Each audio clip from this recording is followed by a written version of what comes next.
I'm going to call this session of the Board of Revision to order.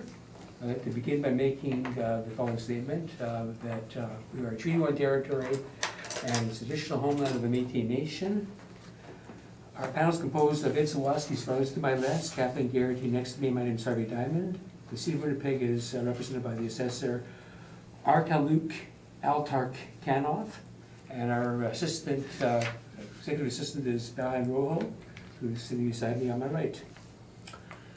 We'll be hearing applications for revision of the assessment rules in accordance with the Municipal Assessment Act. The matter for which revisions have been requested are described in each application, and we will limit discussion to those matters.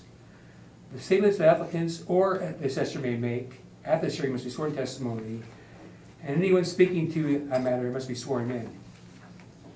Please be advised that comparative assessments of properties are not considered evidence by our board. The Board of Revision is appointed annually by council and is independent of the city and administration and by the assessment department. We make our decisions on the basis of the evidence that is provided at these hearings, and we issue written orders that would be mailed to all parties as soon as possible thereafter. Please note that our decisions with respect to an application may be appealed to Manitoba by municipal board if the matter pertains to assessed value or classification, or to the Court of Queen's Bench if the matter pertains to an application for exemptions from taxation. Should a party wish to appeal, information on do so will be included with our order. With respect to the hearing process, I will confirm that the matters to be assessed are addressed with each applicant. Following swearing in, we will then have the assessor's testimony followed by questions that the applicant may have and our board may have. The applicant will provide his testimony thereafter, and after all the questions have been dealt through on that, each party will be given an opportunity to summarize if they wish to do so. Once the evidence on application is heard, the matter will be forward to the next matter. The applicant may leave, and the process will repeat for each matter on the docket today. After all the hearings on the docket are concluded, we will then in private make our decisions, and we will inform everybody of our decision as soon as possible. And this hearing will be live streamed and recorded for the public record. So we'll begin with our first matter, which is 1008 Kelsey Avenue. That party can step forward and we'll swear the parties in. You come forward.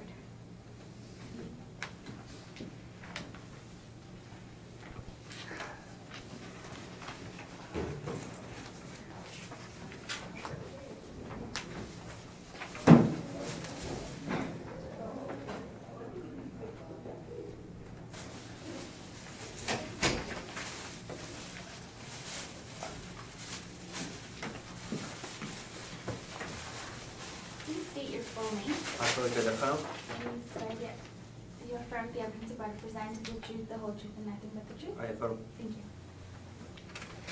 you. You can swear in on the Bible or to affirm without it. On the Bible? Yeah, Please. Please stand. Sorry. Please state your full name. my full name, Salvador D. Thomas.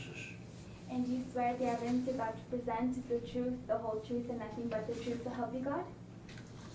I've always told the truth, Thank you.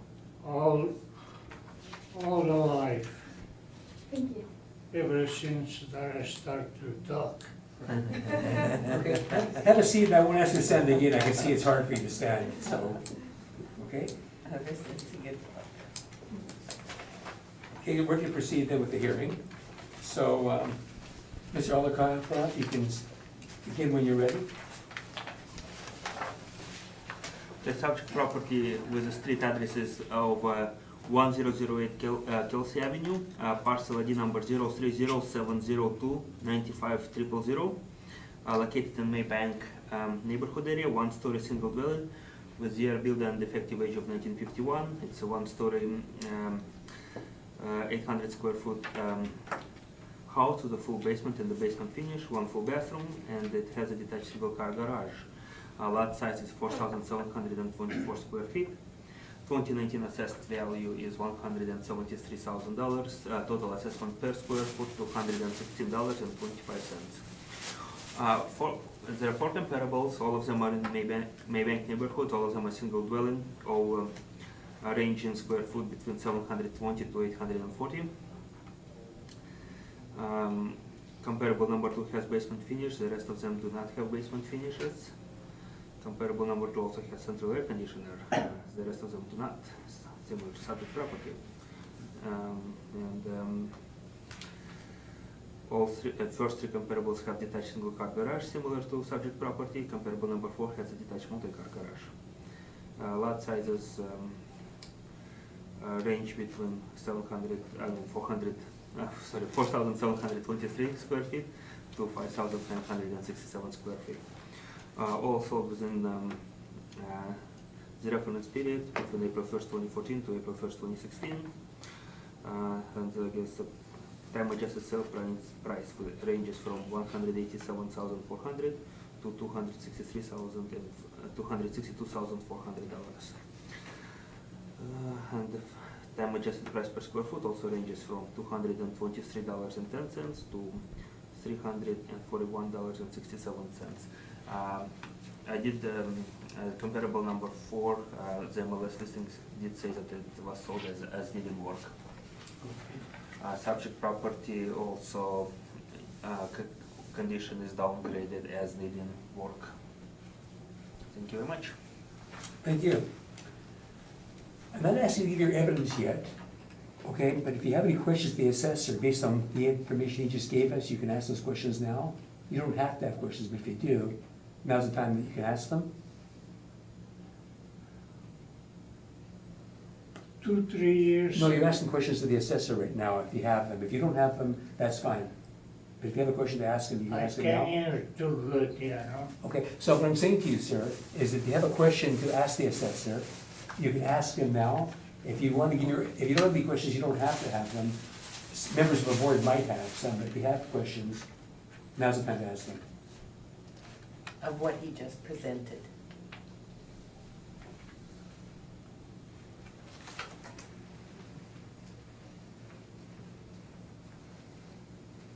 You have a question. Maybe you should sit down with, Ask him. You have a question, you have something to Yes. say to him.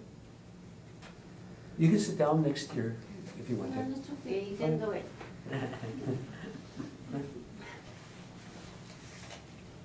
You don't have to have any questions, okay? I'm just saying if you do have, you can ask them. Well, I hope do I have some. Well, if you have a question, ask. If you don't have, we'll let you give your evidence in a minute, okay? Did not understand. I understand. Okay, well, we'll ask our questions. If you, turns out you will have a question after, I'll let you ask it. Mr. Sawatsi, do you have any questions to the assessor? You said comparable number 2 needed When work. I, Comparable We number need 4. to, Number 4, sorry. Was there another one? Not that I'm aware, so it's assumed that the other ones are in average condition. And It's how not about, here. how about the subject property? Subject property is downgraded, has a downgraded quality to account for below the average condition in work. And what kind of things affect the below average conditions? Okay.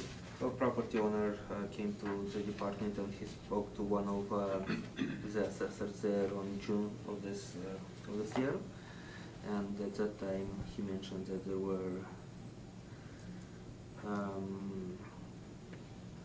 things like sidewalks are cracked, he had water coming in his basement. Assessor went over the property record with the property owner at that time, and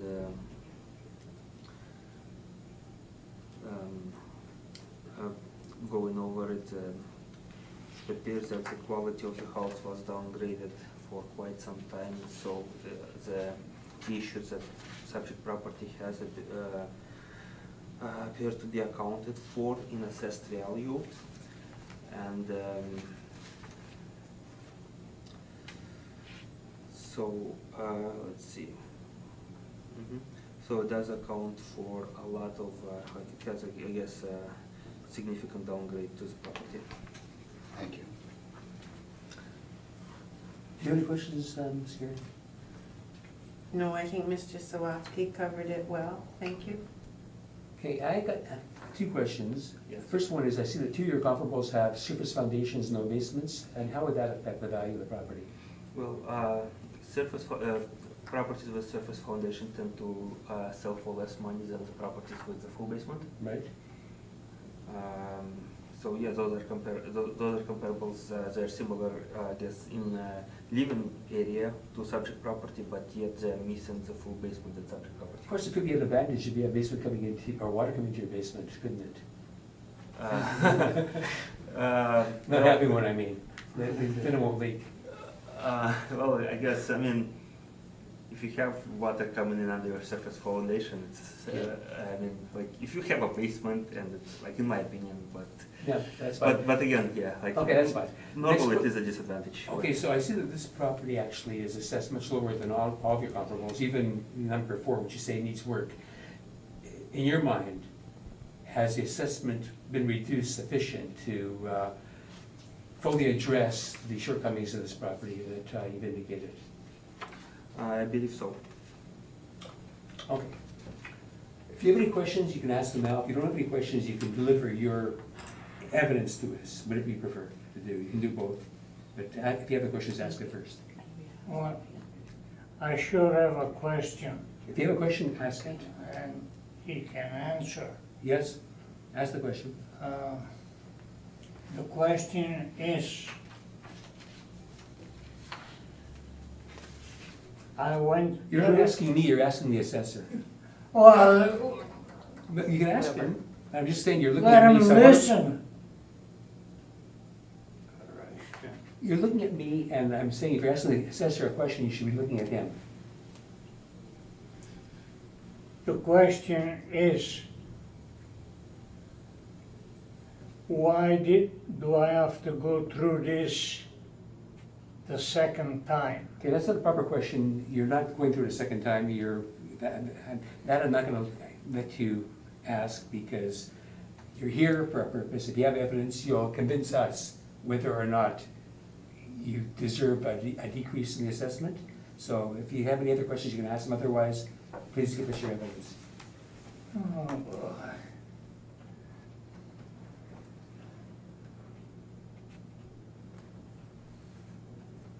How should I ask it to you? In a different language? If you prefer, I'll do. You know, I think basically where we're going, please provide your evidence to us, and we'll see if you have a rationale for our decrease. Then listen to me, and the question will come. Well, ask the question then, please. I'm not trying to limit your ability to ask a question. I If you have a said- question, ask it. The question that I said is why I am here today. No, that's not a proper question. You're here today to make your application. You show us that you've got a rational reason for us to decrease your assessment, we'll do that. So provide your evidence then.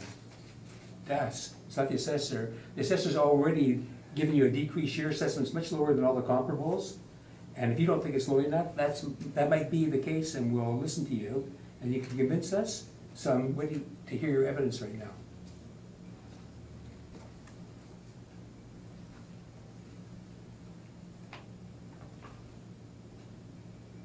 Oh boy, oh boy, oh boy, oh boy.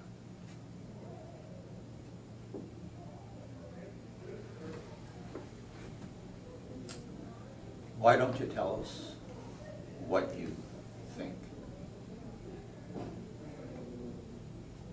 We wanna- As I was saying, I already went through this. Okay, if you've been through this before, you know how the procedure goes, and if you have evidence to provide us, we're here to listen to your evidence. My evidence is that the job they have done in the past,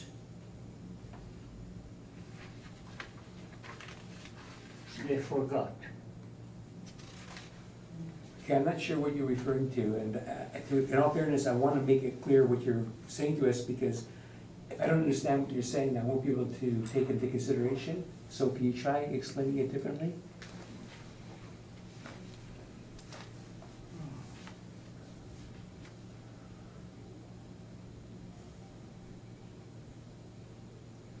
Because if they had done the job properly, Who are they?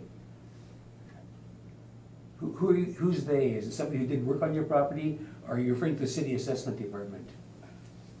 yes, the assessment department, Okay, so if you think the assessment department has unfairly assessed you, that's why we're here. We're here to hear the evidence to show why your assessment is too high. We're not the assessment department, you can convince us. You obviously can't convince them, that's why they're taking the position they're taking. We're here to try to help you. If you have evidence that shows that you're overassessed, we'll listen to it.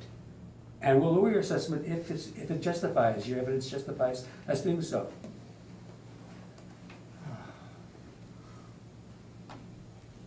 okay. They know what they have done. They reduce me. Who are they? Are you talking again, they reduced you? Okay, so right now you're aware that you're reduced to $173,000. Is that too high, Mike? You think that's too high, right? That's why you're here. But sure that I think it's too high. Okay, so tell us why it's too high. Why? Yes. Because it's not worth it. Okay, now how do you know that? You've got an appraisal done, or you've determined that you couldn't sell it for that amount of money? If they would have done all the work that I did around there in 1975, and the result not long ago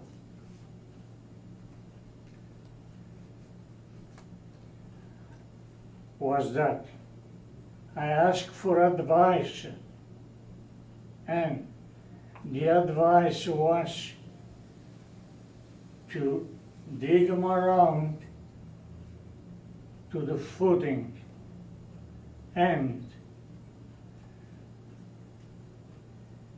use a tar, Yes.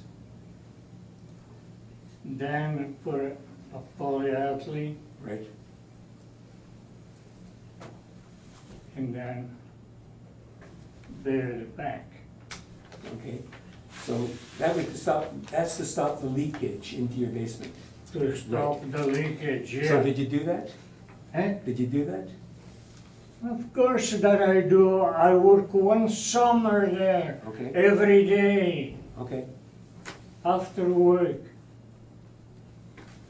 And it did for a few years. Right. Now that is dry again.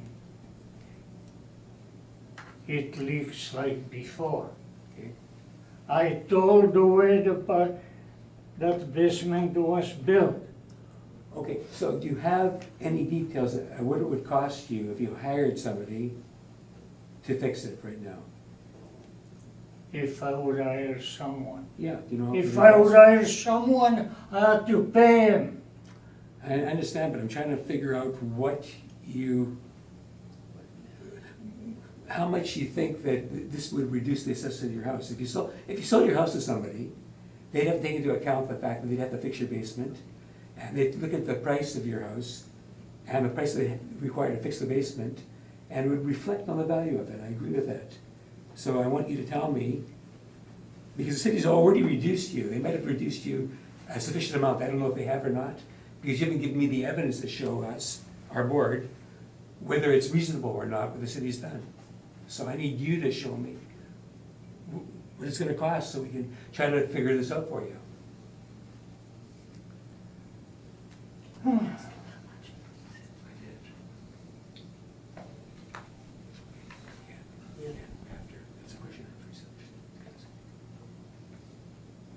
Okay, so can you tell me anything?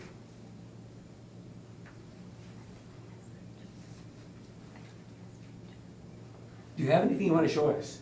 Do you have any pictures or other evidence you want to show us? Yeah. Well, we're ready to see them. Provide it to us.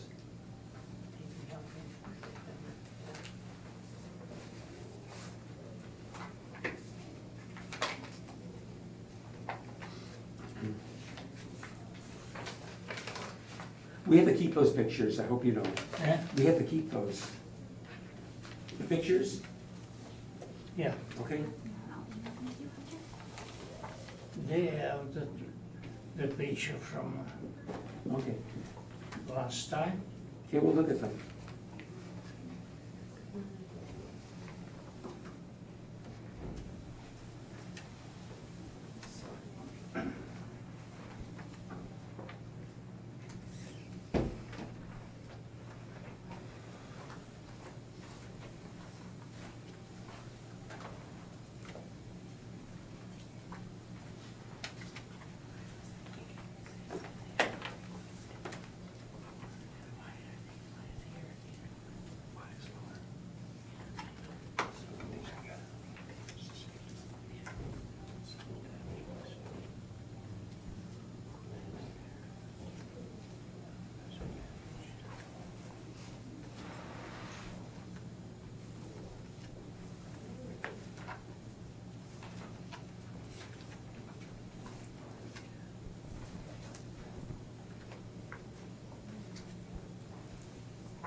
Excuse me, these pictures here are the basement? Yeah. Yeah, okay. Some outside, some Yeah, okay. I just wanted to see if it was. inside. This-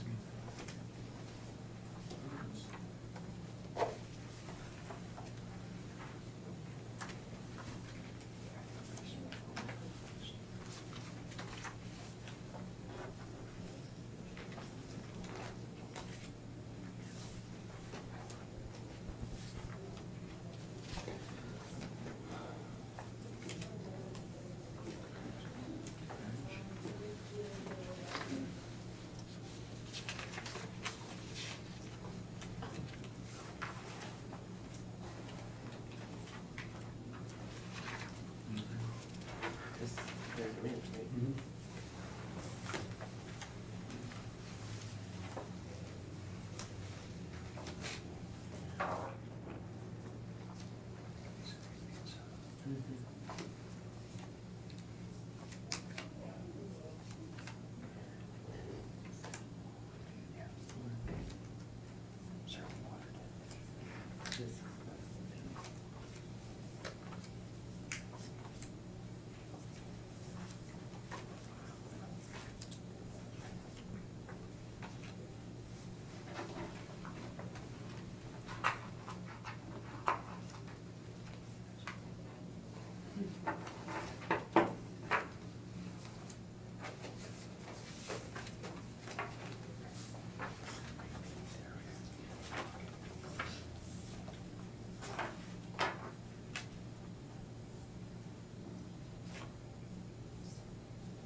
Okay, you know what pictures they say is worth 100 words, and we've got lots of pictures here, so.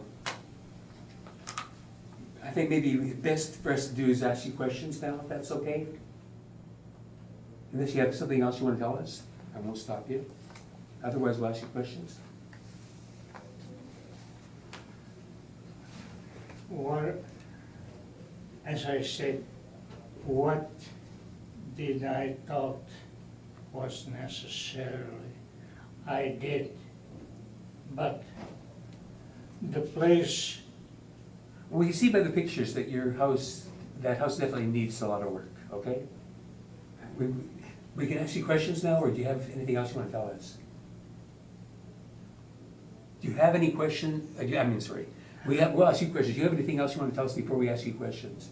what is the question? The question. No, we'll ask is- you questions right now, unless you have, if you have anything else you want to tell us about the property before we ask you questions.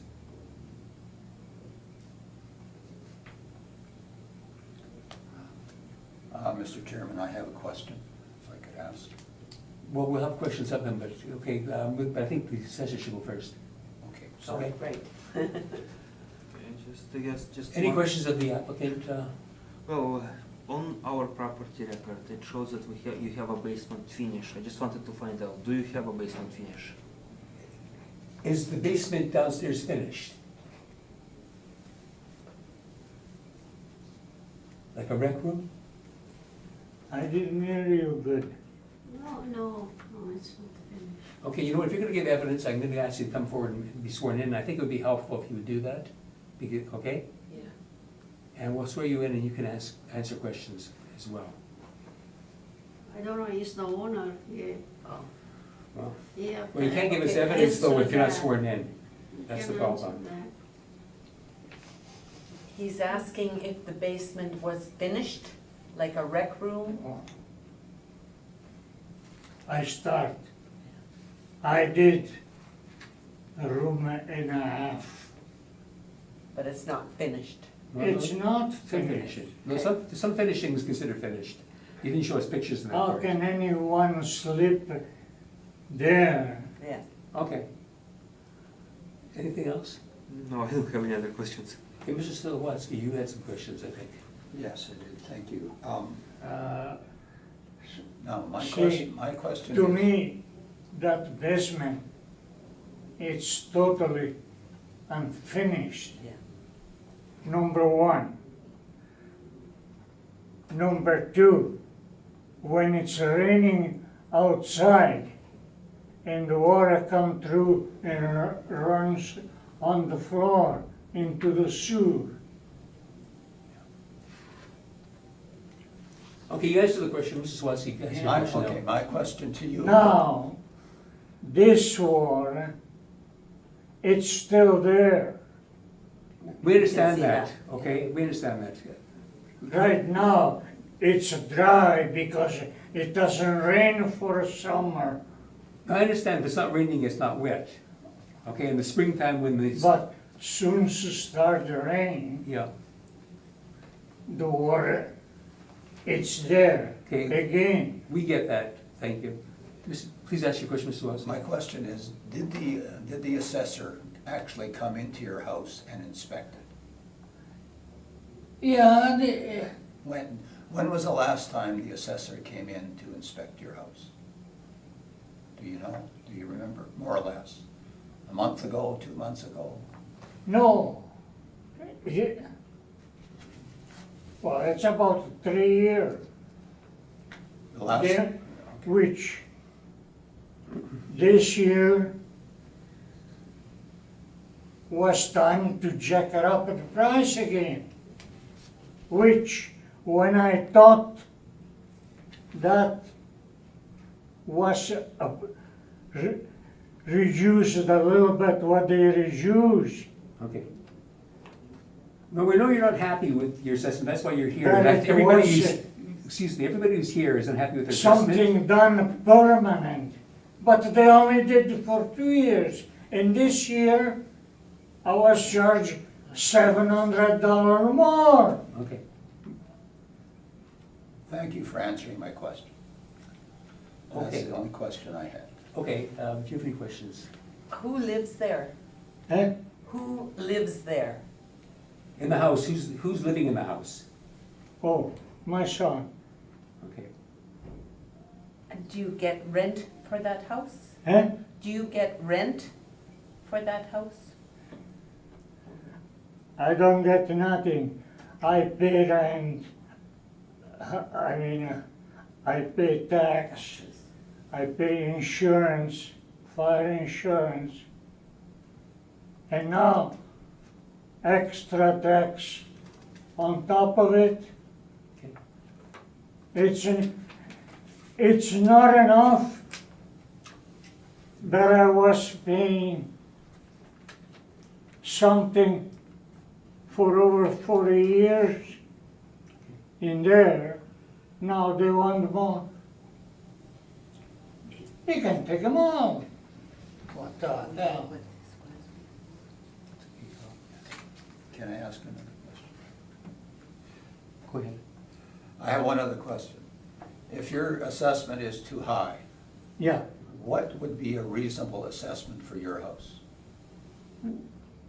what would be Yeah, what? under $1,000? $100,000 as opposed to $170,000. Under $1,000 would be fair, Okay, thank you.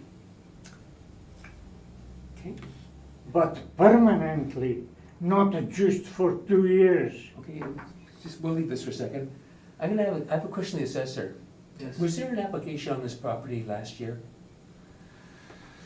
Let me just double check. So I believe there was. Let me just find the right page here.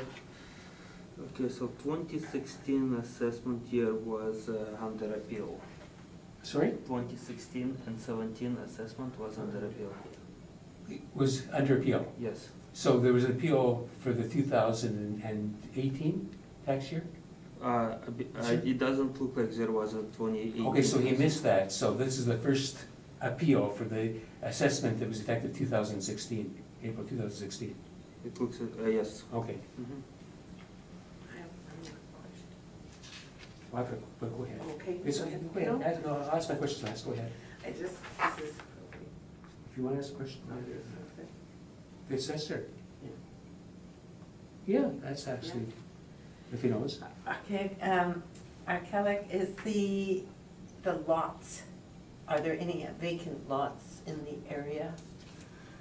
I wouldn't be able to tell you right away right No. now. I didn't do a search for vacant land. Okay, so this, you just looked at other properties, Correct. but not anything, Mhm. and have no idea of what a lot in that area would go for? I wouldn't know at this point. Okay, thank you. And Okay, excuse me, I've got a question to ask you. You've already given your evidence, you're being asked questions now. Okay, have you said you thought that assessment at $100,000 would be reasonable. On what basis are you saying that? And when I'm saying that, I'm saying, if you put the house on the market, do you believe you'd only get $100,000 for it? And if you do believe that, what's the basis of that opinion? If you put the house for sale, yeah, would you be prepared to sell it for $100,000? who's gonna count me? I'm asking you, would you be prepared to sell it for $100,000? Or if I was to offer you $100,000 for your house, would you sell it to me for that?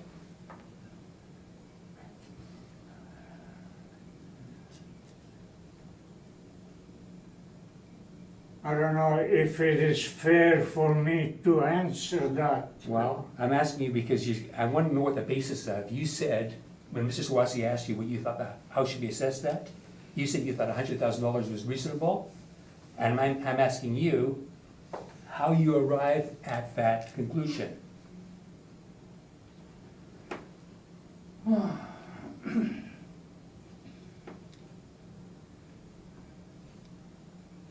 If someone wants to count me, I'll take it. Okay, so if somebody came and, have you put the house on the market? No, I haven't yet. Are you planning to? If I'm going to, Yeah. Have you talked to any real estate agents or anybody else and well, gotten an opinion? things they change day by day. Here in this country, they tell you something today, tomorrow it's a different thing. Okay. Okay, I think we've heard that. And I can change my mind too. Sure. Who knows? Okay, you know what, we've heard enough, we will consider your application and you'll hear from us, thank you.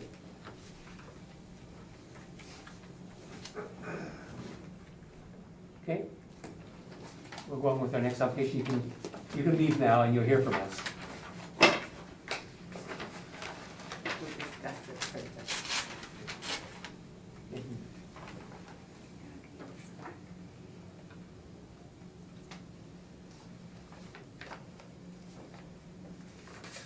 Okay, you can leave now, we've heard your evidence, and we're gonna go on to the next application now.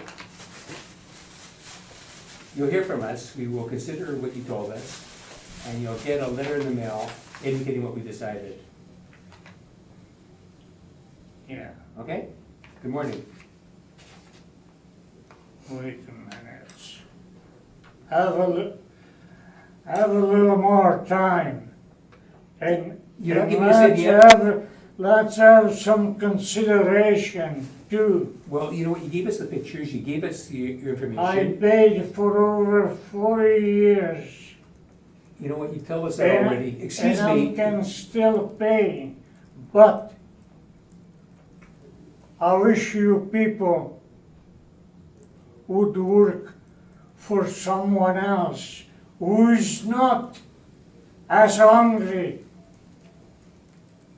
as the present one. Okay, you know what, we've heard your information, you're not telling us anything that's gonna help you at this point. And because there's no more evidence, I think that you should leave now, please, and we'll consider what you told us, and you'll hear from us. Now, for example, No, you know what, you've already given your evidence, you're leaving now. Your application's finished, we've heard your evidence. Okay? You have to go now. I have to go. Yes, we've heard your application, you're not giving us any other evidence, we're not gonna take the whole morning up. Explain. We've heard your evidence, you've had your opportunity, and you've given us things that we'll consider. For example, I still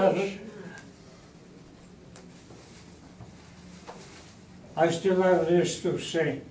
Okay, go ahead and say it, I'll give you your summation. I have a next door neighbor.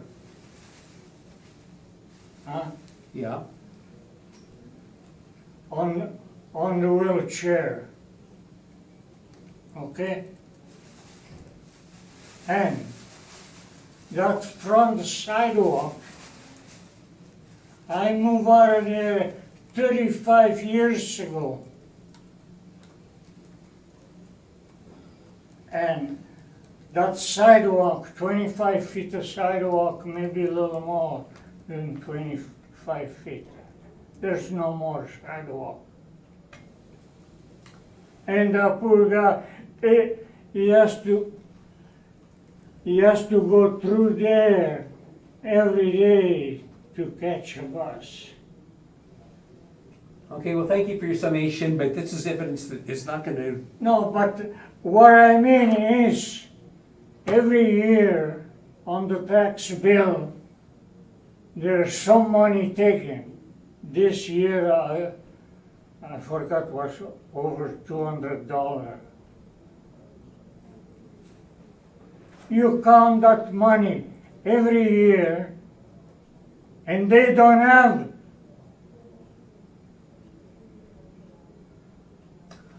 okay, They don't have to fix that for 35 years. I don't think they're gonna do it now. well, you know what, the protocol is your counselor, and get him to work for you, that's what he's there for. That's something that we ourselves can't do, we can't get the city. Whoever- Excuse me, we can't get the city to do work for you, we only can hear your application for an assessment. I think you should talk to your counselor, but right now you're taking up all these people's time. We've already heard your evidence, so please leave so we can hear other applications now, because you've got nothing else to tell us that's gonna assist you in your application. Listen, you have to leave now.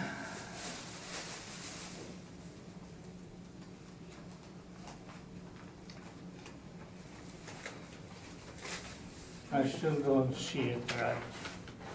Well, you know, we'll do what we can for you, that I promise you. We'll consider your application, we'll consider those pictures that you left with us, and we'll try to make a determination on what your assessment should be. I can tell you that we'll be fair with you as much as we can, based on the evidence we have. See, So, excuse me, please, now we've heard your application, it's time to go, we have to hear the next one now. see, they don't even have the decency to wait. Use the time that you need. You know, we heard, you're not telling us anything. Anyone can Excuse talk. me, if you had. No. No, excuse me. If you had any other information that assisted us in determining what your assessment should be, I'd listen to it. But you're not giving us any other evidence. You've given us all the evidence that you are capable of giving us. So on that basis, I'm telling you that your application is now finished and you have to leave now. So we can hear other applications. Okay, all right. That's okay, that's okay. Living and learning every day. Good morning. 1 more minute. Okay? On February 27 of last year, You know what? This is not, what happened February 27th last year is not gonna assist us. You're gonna have to go now, you're wasting our time, and I don't wanna have to have security come and remove you. So you please, on your own, just please leave right now. I'll move with my own leg. Help? Huh? Do you need help getting up? No, Okay, thank you very much. We will consider your application. I promise you that. I hope will be considered. We will, absolutely.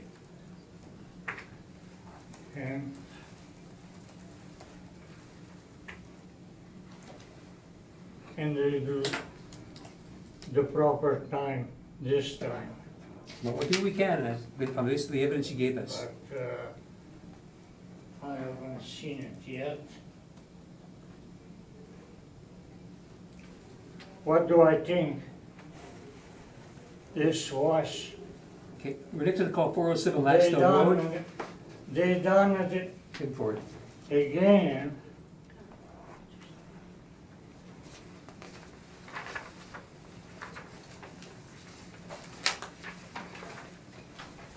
Do you want to swear in or Remember that it's not fair. state your full name? Louis Frankfurt. I swear the evidence about to present is the truth, the whole truth, and nothing but the truth, so help you God? Thank you. Do you have any evidence you'd like to share with the community? Yes, just a couple things, just assessment value from a real estate agent, that did an assessment on our property recently. And, the main one, that's the evidence I'll submit anyways. And I just had a comparison, value of the house sold 3 or 4 doors down from us, was another comparison that we had, for what was there.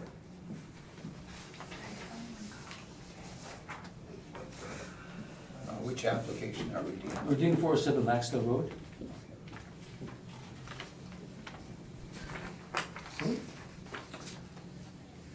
Page 8. Mr. Eckloff, when you're ready, you can proceed with your evidence.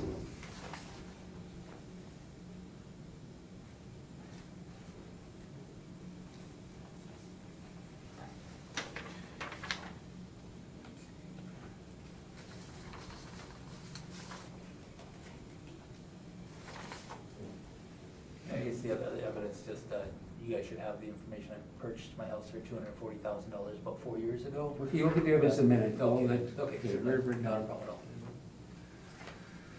So subject property with a street address of 407 Laxdale Road, parcel ID number 01001563900. In Varsity View neighborhood is a 1-story single dwelling with a 1968 year build and effective age, 1,407 square feet with a full basement and the basement finish, 1 full bathroom and a half bathroom, central air conditioner, no garages, lot size 8,152 square feet. Land influence is medium traffic. Assessment for 2019 is $333,000.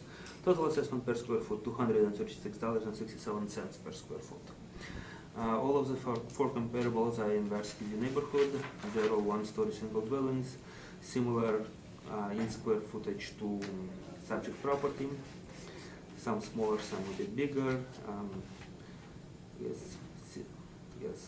Comparable number 4 is the only one that is newer in age. The rest of them are similar in age to subject property. Similar in square footage. First 3 comparables have basement finishes.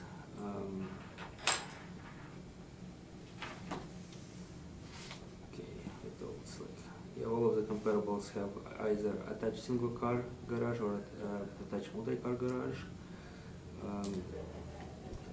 Okay, so it's, time adjusted sale price ranges from $305,000 to $412,000. Time adjusted sale price per square foot ranges from $218 to $278. Were sold within the reference period between April 1st, 2014 to April 1st, 2016. Thank you. Thank you. If you have any questions of the assessor, you can ask them now. Just, I noticed the assessments are all done with people that have garages. We do not have a garage on our property at all. So, just want to clarify that. There's no garage on our property, everybody else does. have Here's a one. question, that's evidence. If you Okay, have- okay, it's just why was there not, houses assessed with no garages in here then, would be the question. If we were doing assessment. Because those are sales, those are comparable sales, Mhm. and it doesn't look like there were any sales of properties Okay. that didn't have garages. Okay, no problem. Okay. Anything else? No. Ms. Garrett, any questions of the assessor? No. Thank you. Mrs. Wass, any questions of the assessor? Have you inspected the property? No, I have not. Has anyone inspected the property Let me take a look at it. last time? Okay.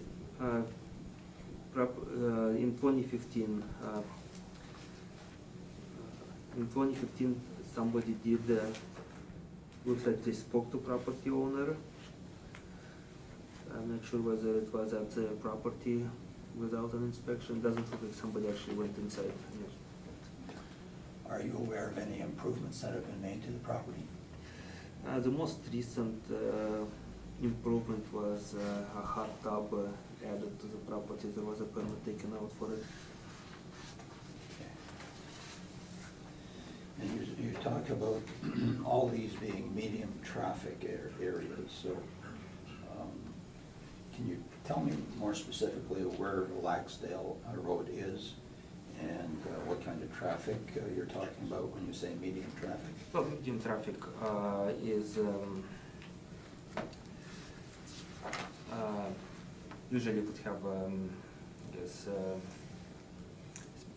more or less a connecting road that connects more other roads or lots of smaller roads that create traffic.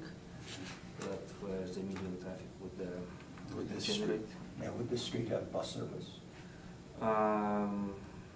If it did, it would have been reflected in the assessment, so I do not think it does. It would have been in the land influence as a bus route or bus stop or something like that. All right. Thank you, that's all the questions I have. So do you have any information on how this property, the condition of it as compared to all of your comparables? Especially comparable number 4, which is an outlier in that it's sold for quite a bit more than the others. It is an outlier and actually, probably not the best Right. comparable, also is. Yeah, and I think we recognize that. Yeah, but this property, it deemed average similar to other properties sold. Okay, any idea on how absence of a garage might influence the sale price? Well, of course it would, any prospective buyer probably would consider a garage as a bit of a negative factor and they would pay a bit more money for the property with a garage. Okay. And I see 2 of your comparables don't have air conditioning. Mm-hmm. And how would that impact? Well, air conditioner again is a negative factor, so. Can't say how many dollars that we're talking about in a price? Well, I guess it costs an air conditioner. it depends, like whether it's, I guess whether it's functional obsolescence where you cannot install because it's, let's say, a boiler heat, right? Yeah, So that's a question you would ask, whether if they don't have air conditioners, why it hasn't been installed. Maybe it's a boiler heat and you Yeah. cannot install it then you have to altogether. do a window. Exactly. Yeah. No, he is. And I guess you don't know what it costs to put a garage in. Detached garage, I would. Not attached, detached, I mean, Yeah, detached garage, well, I mean, they range in about like, I would say between like $10,000 for a single one and about 15, Okay. 18 for double. thank you. Okay, your evidence? Oh, just a question about your garage costs there. Can you get a cement pad put down for $10,000 these days? Well- So just, I think you're up to lunch on that, to be honest with you. But just my other evidence is I did purchase a house in approximately 2014 for $240,000 fair market value at that point in time. I did present a letter to the assessor here of recent value of the house, what it would probably sell for in the market today in the approximate value of $250,000. I noticed, I did give a comparison in the valuation to the assessor here of a house that did sell for basically what you assessed my house for, and that was with new windows, new roof, new office, new fascia, new bathrooms, new kitchen put in. Mine has none of those. House is basically the same way it looked in 1968 when it was built. I don't have any upgrades to the kitchen, the bathrooms are still, the basement's still originally finished in 1973 or whatever. So, you know, it's not in top condition. My house unfortunately does not have doesn't have a paved laneway, it has an asphalt laneway on it, and it does not have any garage whatsoever on it. And to build a garage, you're looking at upward of $40,000 for a double attached garage like anybody else would have on the street. So, my house does not reflect the value I figure of what I have on the property is what I'm just coming to say, and just to like you guys have a look at it and go from there. Okay. Any questions of the applicant? Yeah, well, how did you buy your house back in 2013, end of 2013? How did I buy it? Yeah. I purchased it. How else would you purchase a house? Did you buy it through a realtor? I bought it through, not through realtor, it was, I went through a lawyer and stuff. It was a private sale through a lawyer and realtor, yes. Well, realtor assessed the property at that part in time to get a market value on the house. And basically it was a family house at that time that we bought it from, and basically we had an assessment done on it that was fair for every person in the family, and a realtor came out and gave an assessed value on the property at that point in time.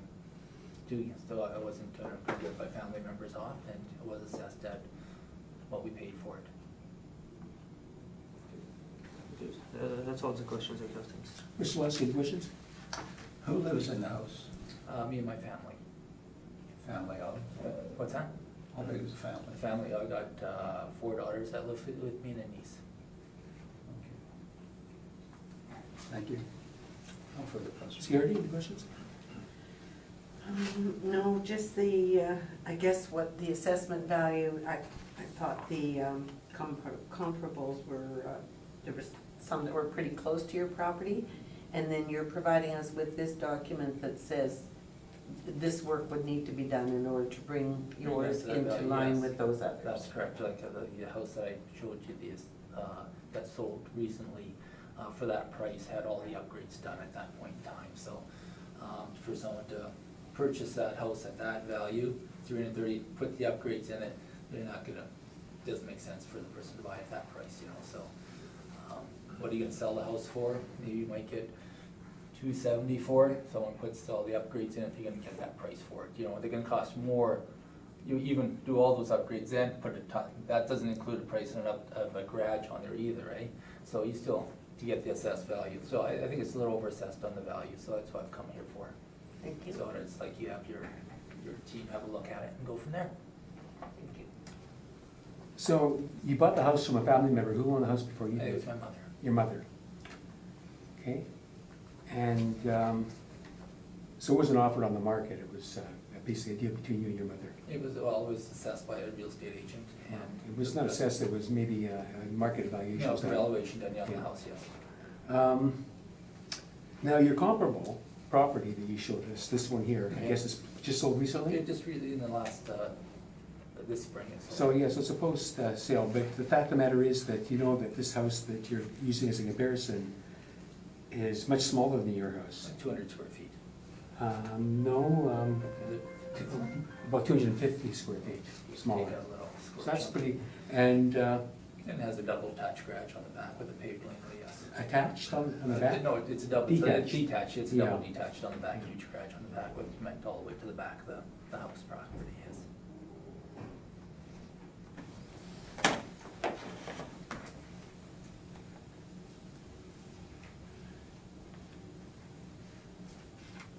Okay, Okay. well, see what we can do. Thanks. Excellent, wonderful, thank you for your time, appreciate that.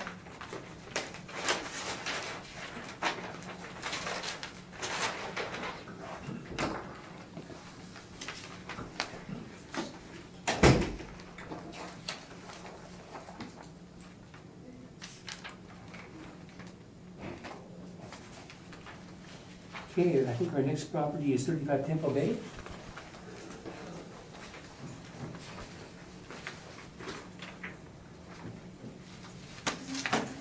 Please state your full name. Shohari? And you swear the evidence you represent is the truth, the whole truth, and nothing but the truth, and nothing but the truth? Yes. Do you have any evidence you'd like to share with the panel?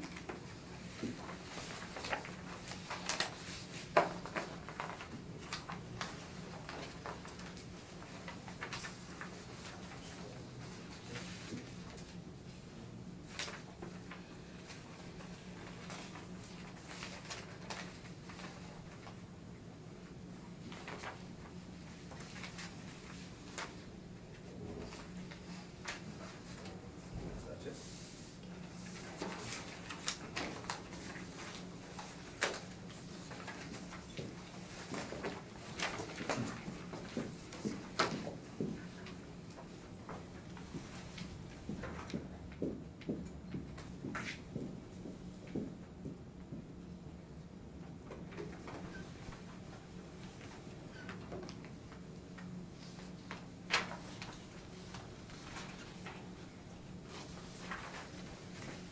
Let me start looking it up when you're ready to proceed.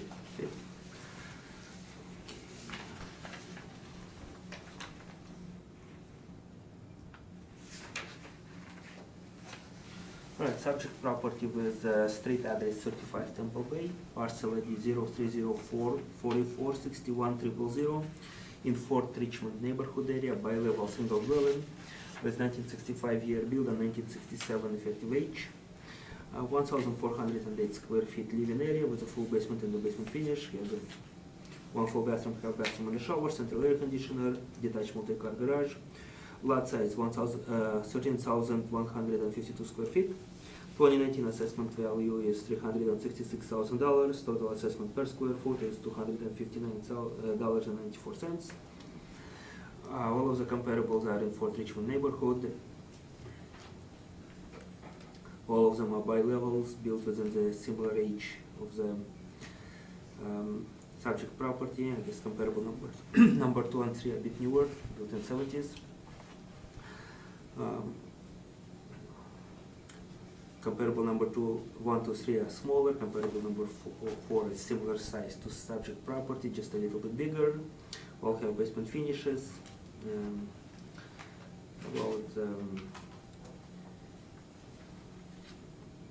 I guess comparable number 2 and the 1 have detached multi-car garage. The other comparable 3 and 4 do not have any garages.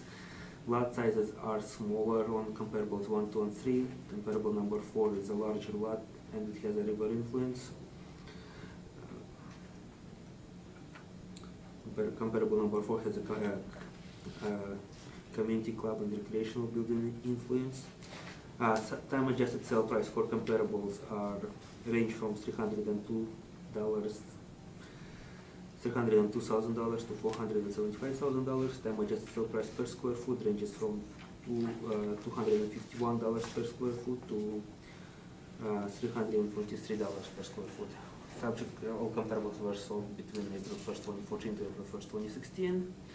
There is a bit of a map on the second page of the evidence.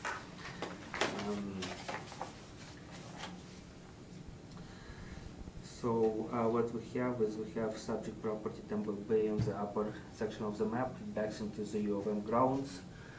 All of the other properties are farther away from U of M,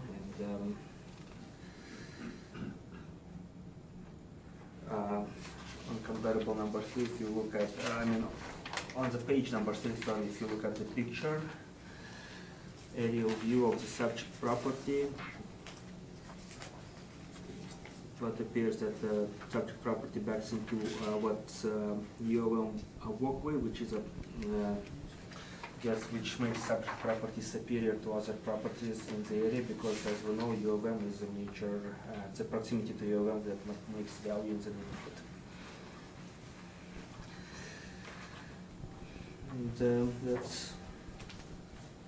And that's all I have. Thank you. Thank you. Any questions of the assessor? No, sir. Okay. Mrs. Wassey, do you have any questions of the assessor? Um,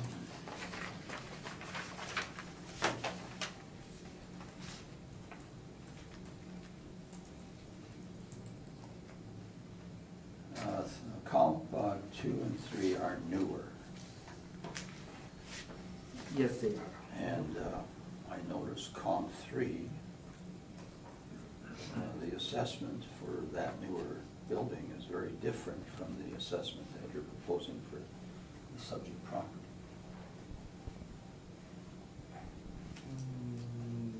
For count number 3, Yes, you mean the sale price or the assessment?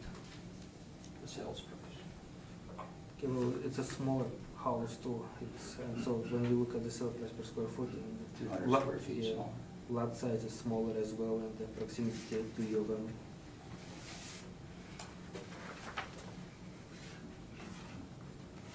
I have no further questions. Ms. Garrity, do you have any questions? No, just, I guess I should just say, was it actually inspected? You did actually go into the property? I did not inspect the property,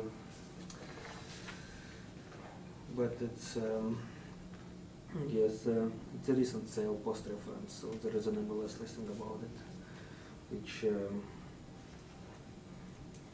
shows that it has certain upgraded features, like mechanical is upgraded to high efficiency furnace, hot water tanks, and so on.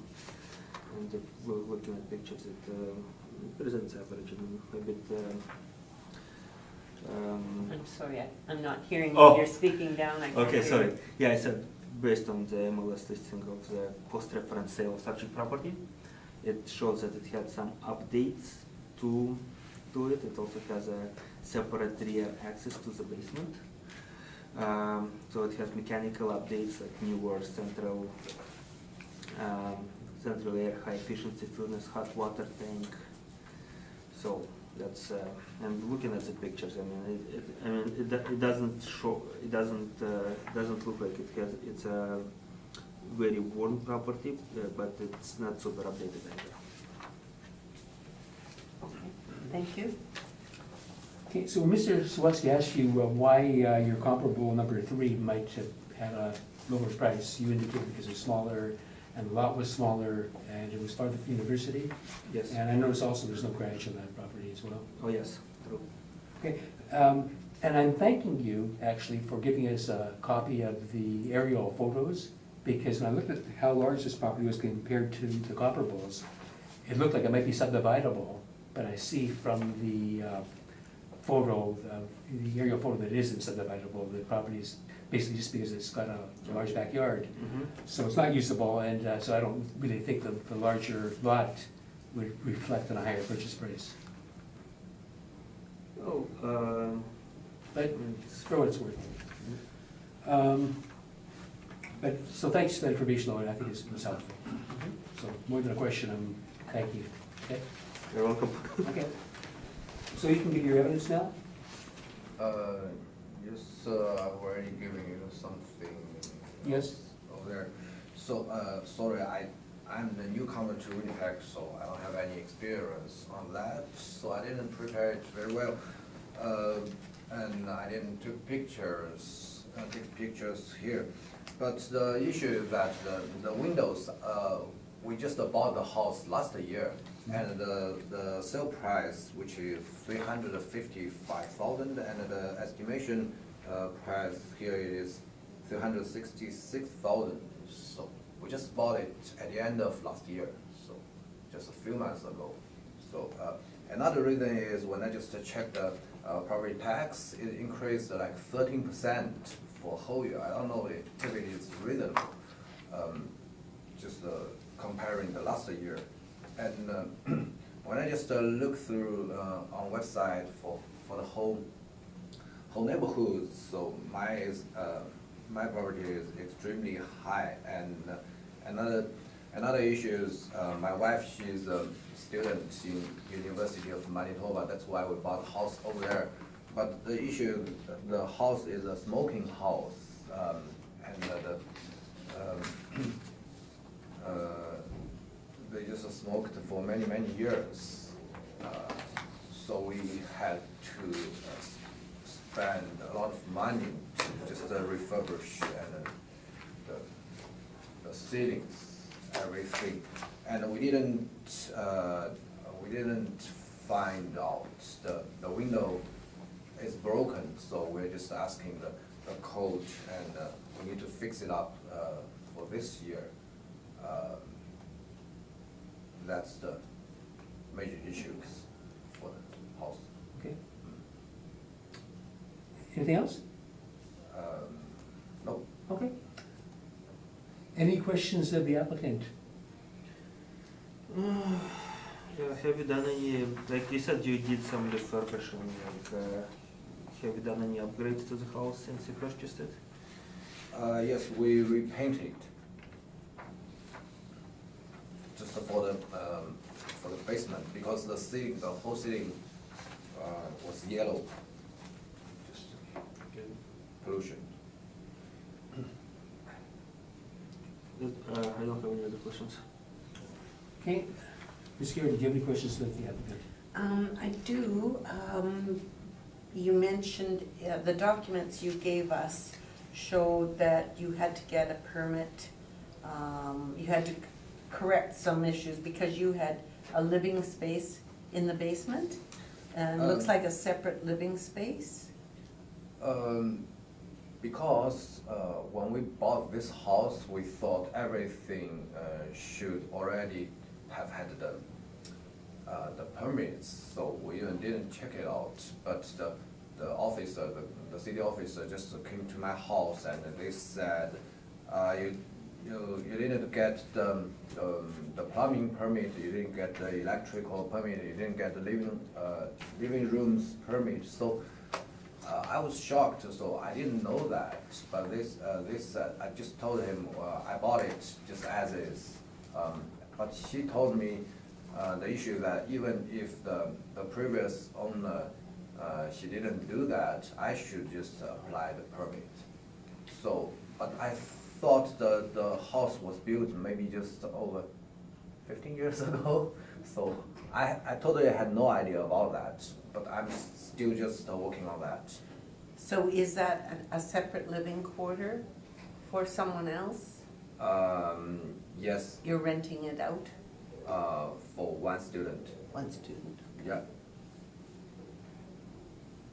And one other question is, what do you think, I know you've done some work here, so what are you asking for your evaluation? Just the major reason I came here is that my property tax just increased 13% last year.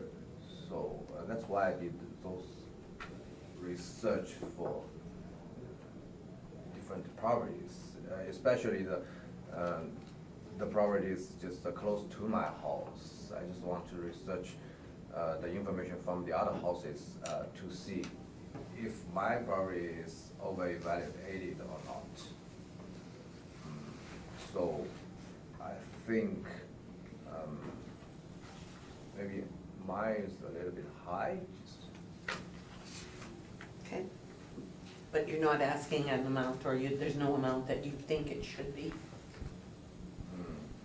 Okay. Thank you. Mr. Swansky, any questions of the applicant? Yes. You say you've got separate access to the basement in the house. How many people are living in the house now? Me and my families and a student. Okay. And when you say you've got access to the basement, like, does the basement, like, come out, does it have, like, living room windows? Like, I'm trying to understand what it looks like. Have you got It's, pictures of what the basement looks like? It's hard to describe. It's a bi-level house, so, actually, the upper level and the basement just connected, so we have a front door and a back door, so you can use either front door or back door, whatever.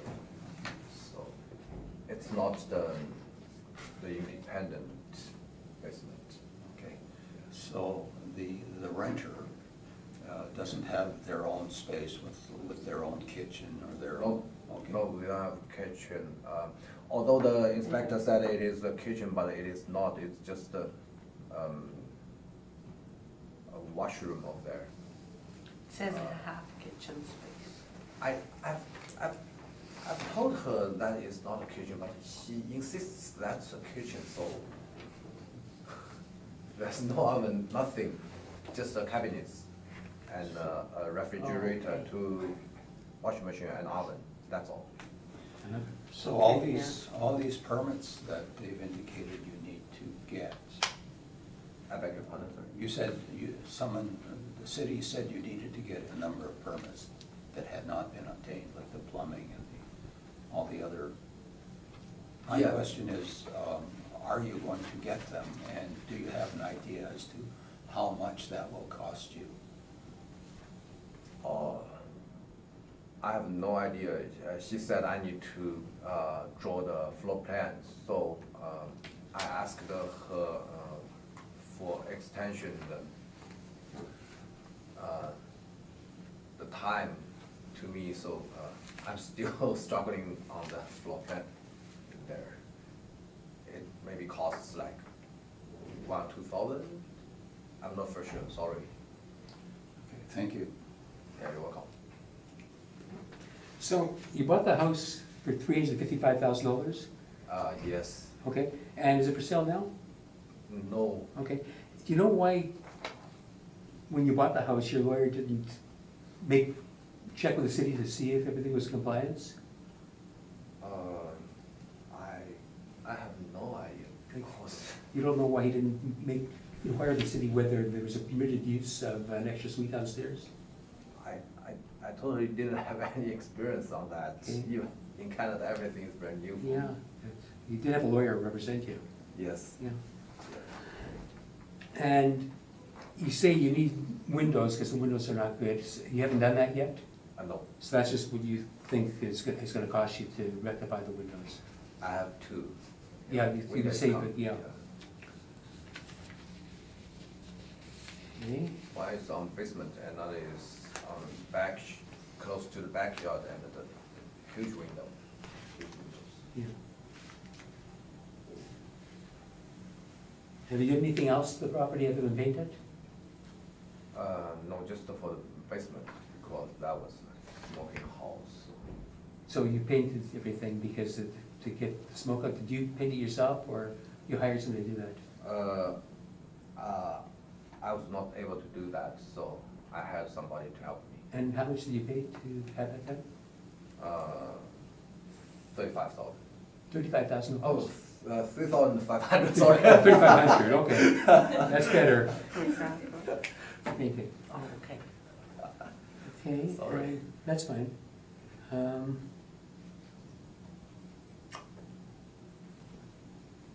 And when did you buy the house exactly?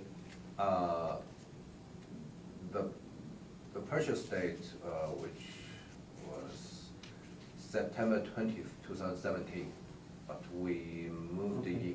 in November last Okay, year. so September 2017. Okay, so, and you didn't, okay, September 2017, so it was, That's right. okay, so did you ever make an application for a reduction of your assessment in 2018? You haven't been before this point before? This is your first time? Yeah, this is the Okay, first because time. we're working on the same assessments as we did a year ago, so that's what I was wondering. Yes. Okay, I think that answers my questions, thank you. I'll consider the matter and you'll hear from us. You're welcome. Okay, so you'll get a letter in the mail from us, thank you. Okay.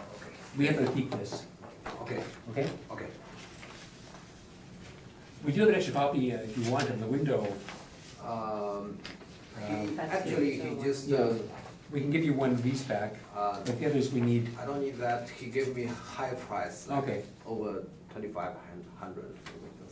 He gave you So a the higher. quoter is 1,900, but But you haven't done it yet yeah, anyway, so. he just asked somebody to measure the window, but the second time they came here and the price increased to like 2,500, not 1,900. Okay. Thank you. Thank you. Thank you very much, and I appreciate the time. Okay. Thank you. Bye for now.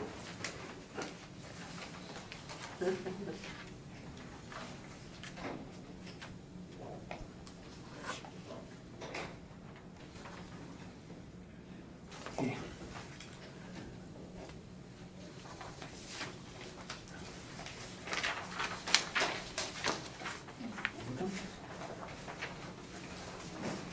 Okay, the next one we're dealing with is 66 Lancaster Boulevard.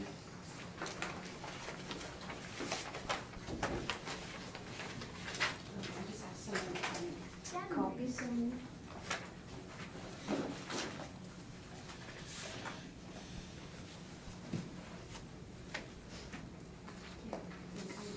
Can I film? yes, you can. Please state your full name. Karen Wicker? You have affirmed the evidence you're about to present is the truth, the whole truth, and nothing but the truth. Yes. Thank you.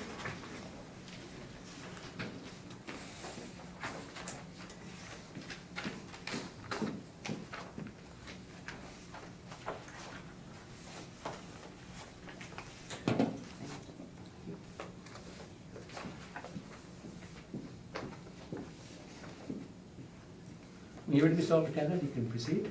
Yes, there is a preliminary issue with this case here, and I will ask the board for 53(2) section to place a burden of proof on the applicant on all matters.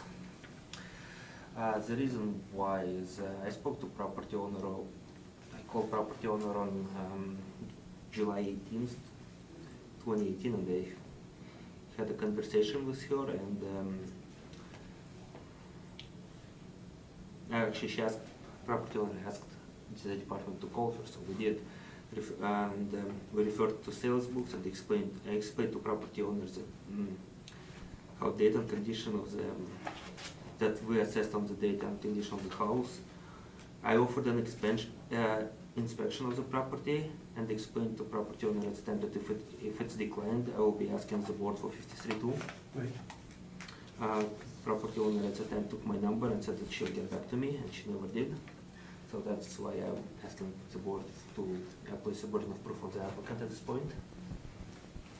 Okay, I'll explain to the applicant what this is and see what she has to say in response.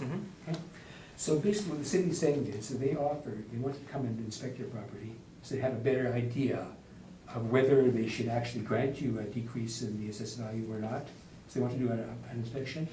And you've got actually an obligation at that point to agree to the inspection, which actually might have served your purpose and not going to come here today if they were in agreement with what they saw. But because you didn't cooperate with them, they're basically asking for non-cooperation, which does two things. Number one, instead of putting the burden of proof on the city, it puts the burden of proof on you to show that the tax assessment is too high. Not that the city shows that it's reasonable, it is assessed where it should be. So that puts the burden of proof on you. Second thing is you've got to go first, and the city will respond to your application then.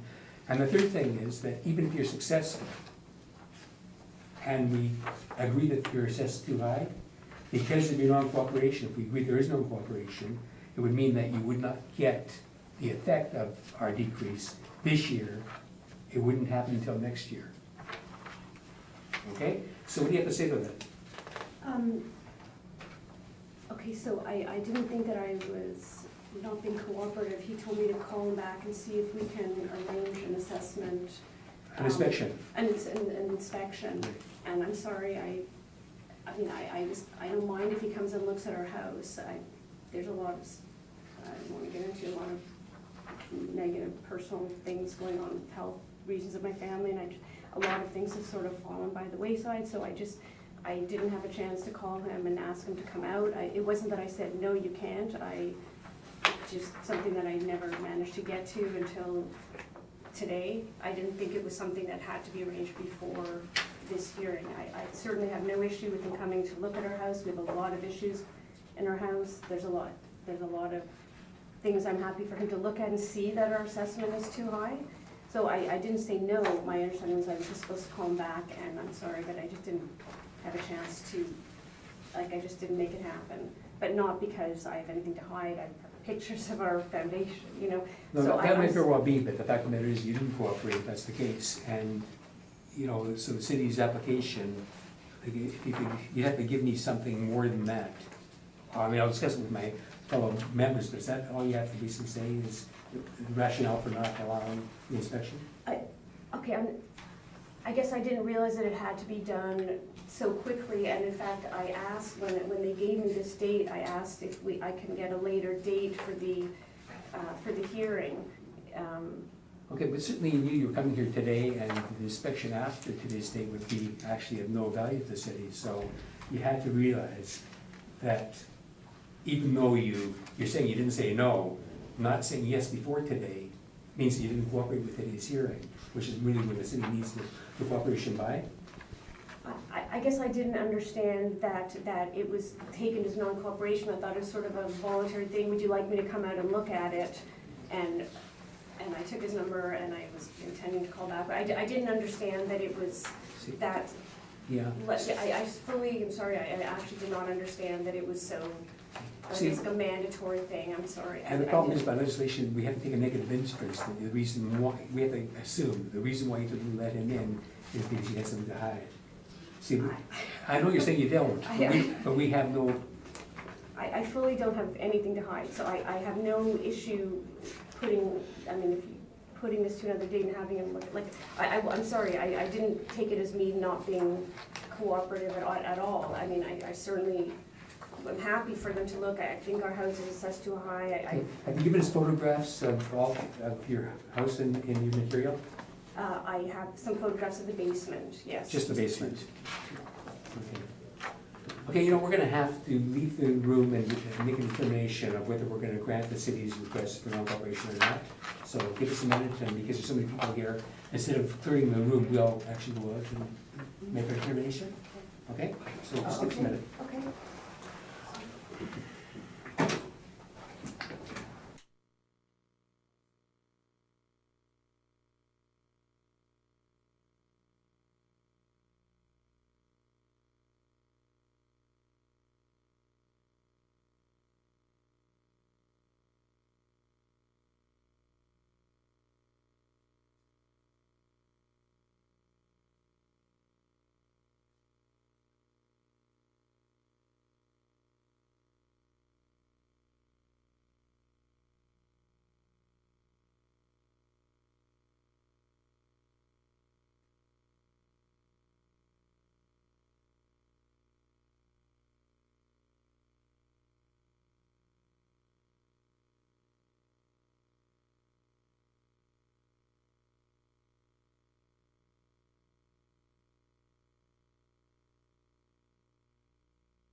Okay, so we made the determination, and there's good news and bad news for you. So I'm gonna give the good news first. Okay, the good news is that the assessor did not ask for a penalty. The assessor did not ask for a penalty. Okay, so we're not gonna impose a penalty, which means that if you're successful today, it'll take effect in the 2019 taxation year. Okay? The bad news is that we do have to agree that you didn't cooperate. So it means you've got to go first and the onus reverts to you, which is not really a huge obstacle for you, because we're gonna consider the same evidence anyway. But it just means you've got to give your evidence first, then we'll ask you questions and the city will give their evidence last. You can ask them questions. Okay, Okay? okay, thank you. Good. Thank Okay, you. you're welcome. So you can proceed with your evidence? Oh, okay, thank you. So, what I've done is, I put together a list of like some evidence of some other properties that are very similar to ours. So in tab 1, we just printed out sort of a little map of the area. And if you can see, we're on Lancaster Boulevard. So this is Grant running across the bottom, and here's Lancaster Boulevard, is this street right here. And we are just past Aldershot. So this area is sort of, people call that the maze. There's a little maze that is sort of where, that's our neighborhood. And I'm just pointing it out because there's a lot of traffic coming past our house because everybody comes off Grant, goes up this little street and then passes our house to get to all those other little streets in that sort of maze. So in our area, when it was built, there was sort of every fourth house or so is the same. Like our house was built by a builder called McPhillips, and there's a lot of other McPhillips homes that are in our area, and they're almost identical to where sometimes they're flipped, like the garage is on one side or the other, but the interior layout of the house is almost the same bedrooms, and it's almost identical. So we're at tab 1, and you can see our living area is just under 2,900 square feet, and Hang on, you tab, so we're at tab tab 2. 2. Sorry, Okay, so you're showing, So okay. we're at tab 2. So yeah, this is just the printout of our house and our characteristics. We bought the house in the end of 2000 when we moved here. And we paid $250,000 for it. Our house actually apparently had sat on the market for a long time, and in fact, we ended up paying $250,000. They had been asking $285,000. They kept knocking it down because nobody wanted to buy it. Anyway, so that's our house. And then what I've done for the next 4 tabs is we went around and found the other homes that are similar to they're McPhillips homes. So if you look, for example, at tab 3, that's 78 Lancaster Boulevard. I want you to be aware of one thing though, we can't compare other assessments. We need basically sales, and the reason for that is that you're here saying that your assessment's inaccurate, and that may very well be the case, and that's why our board exists, because sometimes assessments are inaccurate, but other assessments might also be inaccurate, so comparing to other assessments isn't really a valid means of showing us that it's unreasonable. What you've got to do is basically show the sales of other properties like yours and what they sold for. Right, but there haven't been a lot of sales of our Well, and similar. that's, we have to look at the sales that did take place. Right, but so you're saying you can't take into account any of these other assessments? See, when you heard me read out originally, when I gave the summation at the beginning, I indicated we do not look at comparative assessments. We cannot consider them as evidence. They might be under appeal. They might be inaccurate, and people there might be other boards that are going to be hearing appeals of those assessments. Right, but I hear you, I guess, what. I'm not going to stop you from presenting your evidence. Okay. I'm just telling you they might not have any weight, Okay. okay? Okay, I guess the reason that we wanted to bring it up was because all of the other homes in our area that are similar to ours are all assessed at significantly lower than ours. There's not one of these other homes that is over $700,000. And I'm not sure why ours keeps going up every year. And to be honest, I probably would have appealed last year, but as I said, a lot of things have sort of fallen by the wayside. So I won't belabor this, but just very quickly, like, if we look at, in tab 3, 78 Lancaster Boulevard, which is just a few doors down from us. Okay, Similar house is assessed against $694,000, and yet our current valuation that is being assessed at $735,000, and we just don't see any reason for that. In tab 4, there's another home, 34 Holdsworth, and if you, I mean, you can look at the picture if you want, it's sort of similar to ours, but a lot of these other homes are manicured much nicer, like the outside is much nicer, they've redone the outside of their garage. Again, this one, very similar, in fact, it's more, to an extra 200 square feet, and it's assessed at $686,000. So, which is about $50,000 lower than ours is assessed at, and we just don't see any reason for that. I'm not sure why ours has continued to go up, and I'm wondering if it's because a few years ago they built one of those dream homes across the road from us, and maybe that's why they thought that our value went up. But if anything, I feel that it has lowered the value of our home, because now we have, whereas we look outside and see trees, now there's this huge, very tall home, and there's a lot more traffic in the area. So if we look at, I mean, all the other, I mean, it's just one example after another, but I'll take you right maybe to okay, so tab 6, if you look at that, it's 38 Exmouth Boulevard. And that is also just in that sort of little loop that I was talking about. And that home is 3,000 square feet, so it's a little more than ours. It has very similar everything else is very similar, the same amount of rooms, air conditioning, and it's assessed at $623,000, which is $114,000 less than our assessment, which just seems just not reasonable. There's just no reason for that to be assessed so much lower. And then the last house I just wanted to point out was in tab 7, 22 Birkenhead Avenue.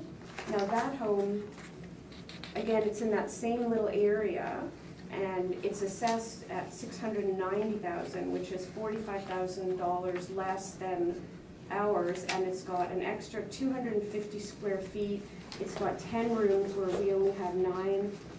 And if you flip to the picture of it, the first picture, you can see that it's just beautifully manicured and with the trees, and compared to ours, it just looks so much nicer and more upgraded.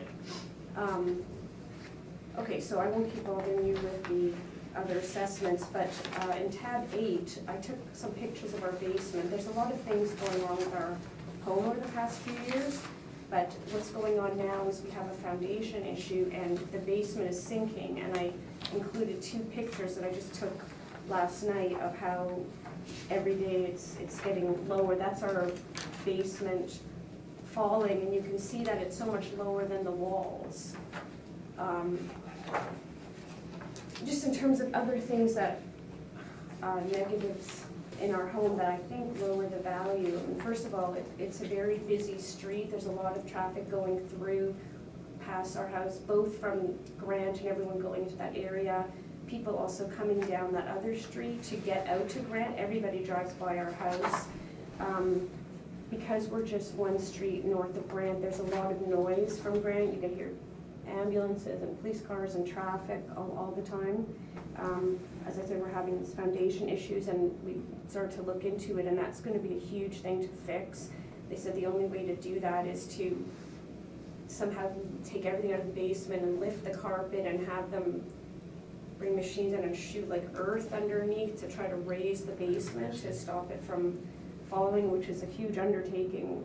I also want to mention, for some reason, we're having plumbing issues for the past 2 or 3 years. If someone's taking a shower, there's no water pressure anywhere in the house. Like, if I run the washing machine, then none of my kids can shower. I live in the house with my husband and 3 children. Our kitchen is old. It hasn't been redone. It's a very old kitchen. I don't know if it's the original kitchen with the original countertops. There's little pieces falling off. We don't have a modern kitchen with granite or whatever, that you can put hot things on it. There used to be a pool in our backyard years ago. It was filled in either by the owners before us or the people before them. So our backyard is incredibly uneven. I think they did a bad job in filling it in, and we always have little sinkholes. We're always having to lift up sections of grass and pump earth and rocks into it because you fall. But even so, the backyard is incredibly uneven. Just in terms of other comparable houses, our garage is attached to our house, but there's no direct entry into the part of the house that is heated. From the garage, you can get into I get they built like a porch, but it's not insulated or anything, so it's not, you can't, if you're bringing groceries, we always just use our front door. I'm not saying it's a hardship, but I'm just saying compared to other houses that, so we don't have a direct entry to the house. I'm noticing that just in terms of the houses that were that were sold, that the assessor is bringing forward. Can I comment on those? Well, you'll be asking questions after he gives his evidence.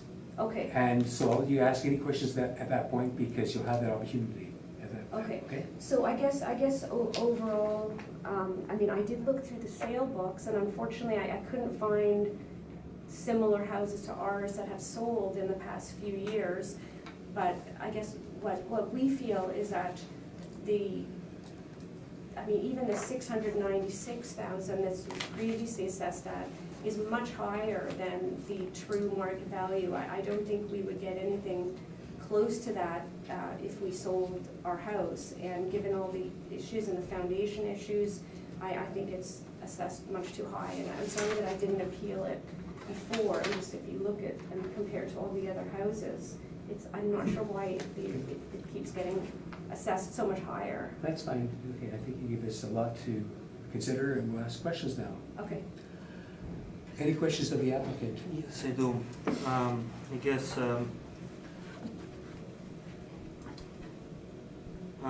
did you appeal this property before? I did appeal it? Did you?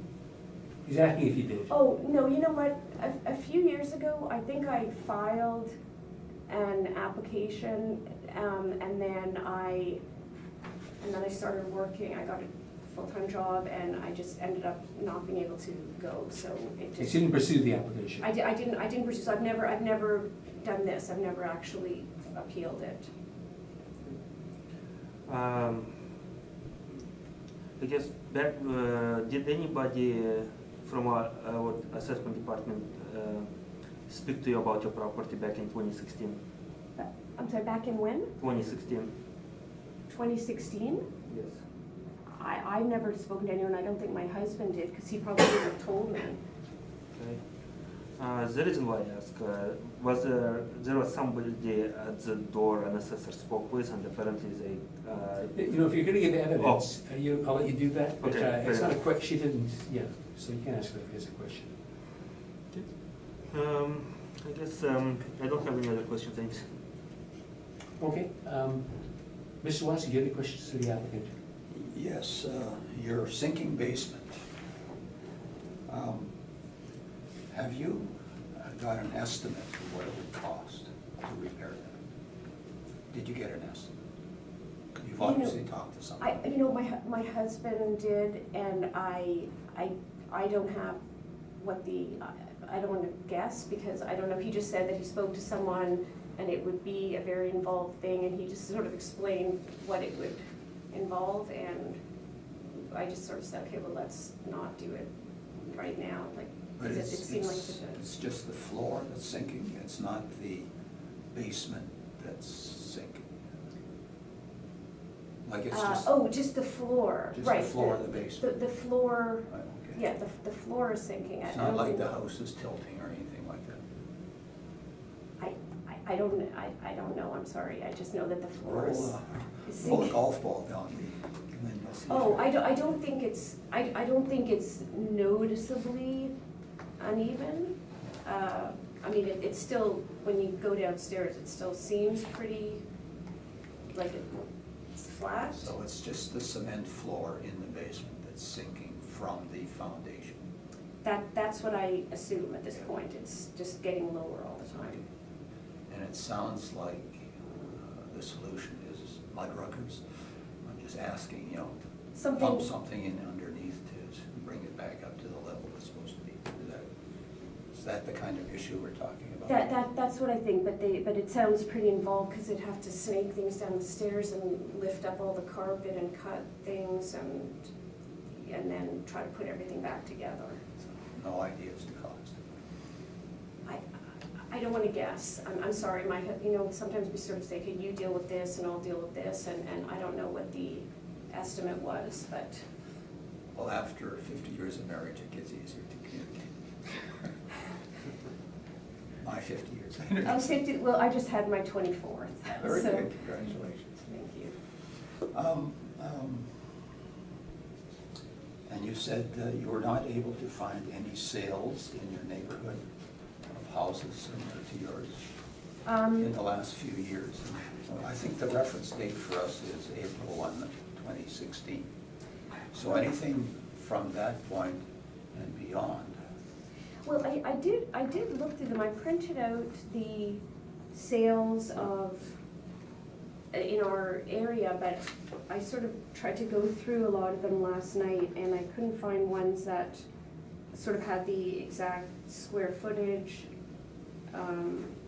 So I thought This that would be sales in 2016 or 2015? I have the printout here, but as I said, I tried to sort of look through them and Google the ones that, like, look at the property map and try to pull up ones that were very comparable to us, and they all seemed either smaller or significantly bigger. So, I mean, I think So there's. can you give me an example of one or two of those that are similar or close to?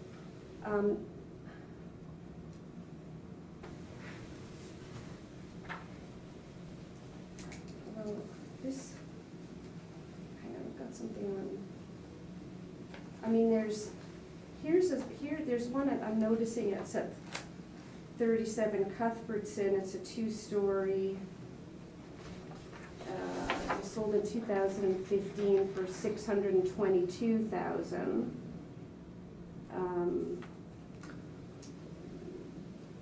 There's one on 30 Devonport. I mean, again, I don't know the square.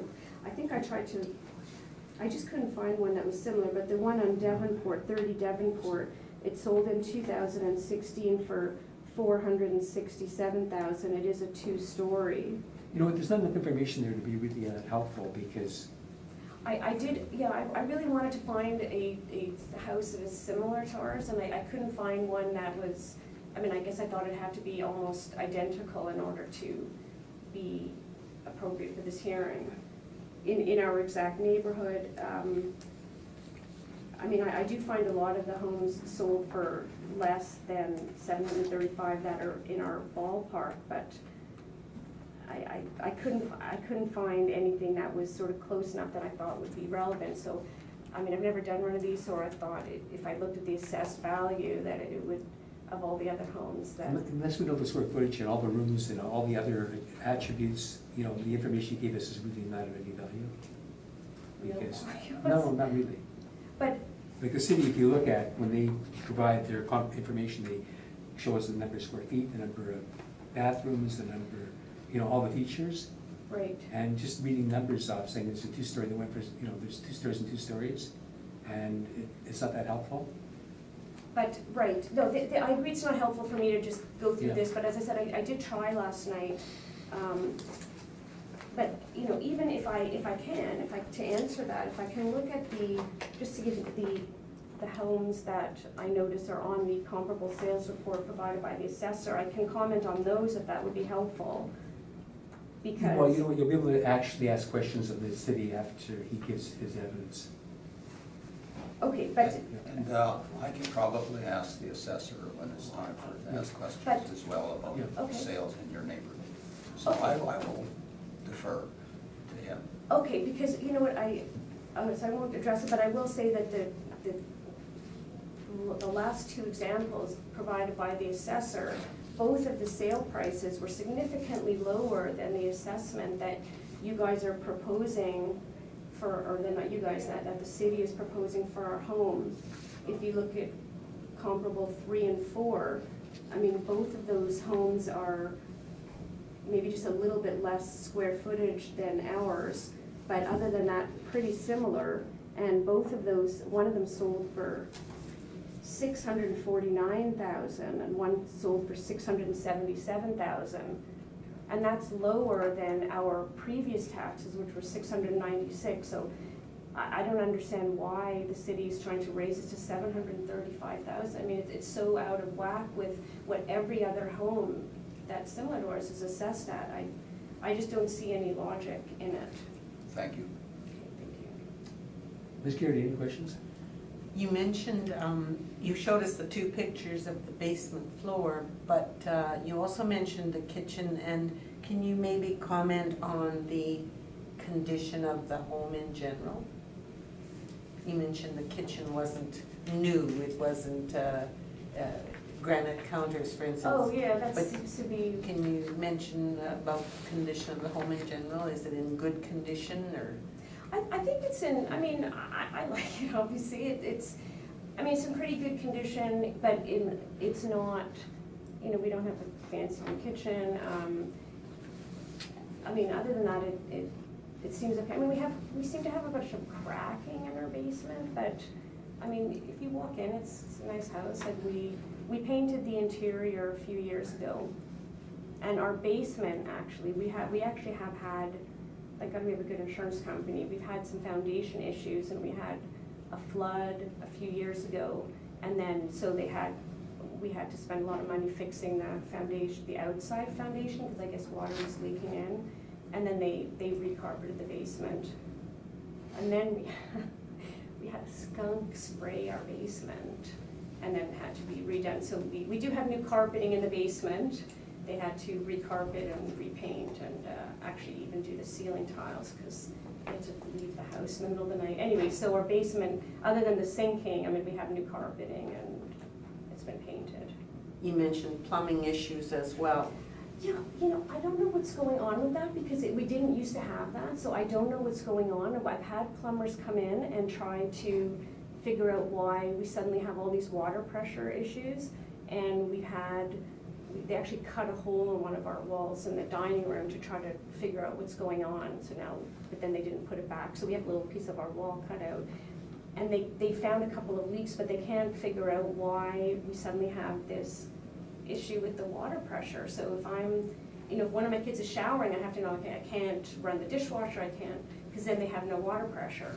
So I don't know, I've tried to get that fixed, so now we're just very mindful, tell me when you want to shower, kind of thing. It's very, even if I'm trying to water the back lawn, I can't do it if anyone is showering. You also mentioned the dream home that they built and now is blocking the view that you once had. What was the view prior to? Well, the view was just like, the house is very tall right now, I just saw more trees and sky, and now you see this huge tall house. It's not a huge deal, I'm just saying, to me, the dream home, if anything, decreased the value of our property, because it's just a home, it's supposed to sky and the trees that are in the area. Okay, thank you. So I'm gonna start by saying that, you've got the type of application before us that probably would have served you well to let the city come in, because the things you're complaining about, the city wanted to take a look at. And had they done so, you might not have had to come here today, because it might have been all rectified. So I'm gonna start with that, because when the city contacted you, they're trying to be fair with you. And they're not trying to set you up for anything, so just be aware of that. And it might not be too late to let the city in, you should cooperate with them, because if they do see your property, they might be in a better position to determine what your assessment is to or isn't. Okay? So let's start with, so you see your basement sinking, but it's not causing water to leak into your basement.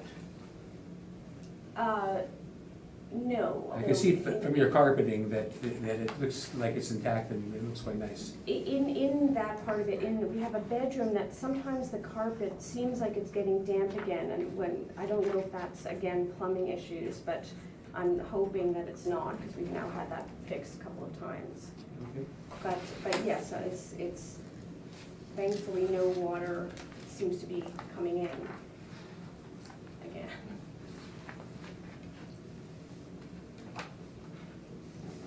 Okay, well, you know what, you gave us a lot of information, and we'll let the city go ahead now, and certainly there are some things here that we will consider, so, okay, but you can proceed now.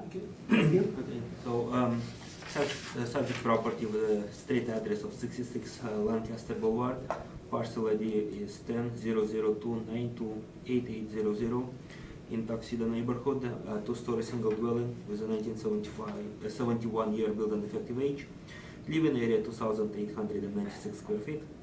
I guess it has a full basement with a basement finish, two full bathrooms, to have bathrooms and a shower, central air conditioner, attached multi-car garage, one fireplace, 9,739 square feet for lot size. 2019 assessment roll is $735,000. Total assessment per square foot is $253.80. Therefore, comparables are they're all in Tuxedo, they're all two-story single dwellings, built within close proximity to the subject property. Square footage is of the comparables are smaller than of the subject property. They'll have full basement finish, and comparable number 4 doesn't have a basement finish. They'll have attached multi-car garages, they'll have fireplaces, comparable to Untitled have 2 fireplaces. With the BDM similar to subject property in building type and size. Lot sizes range from 9,742 square feet to 11,991 square feet. Comparable 1 has a park influence, comparable 2 has external corner influence, and comparable 4 has internal corner influence.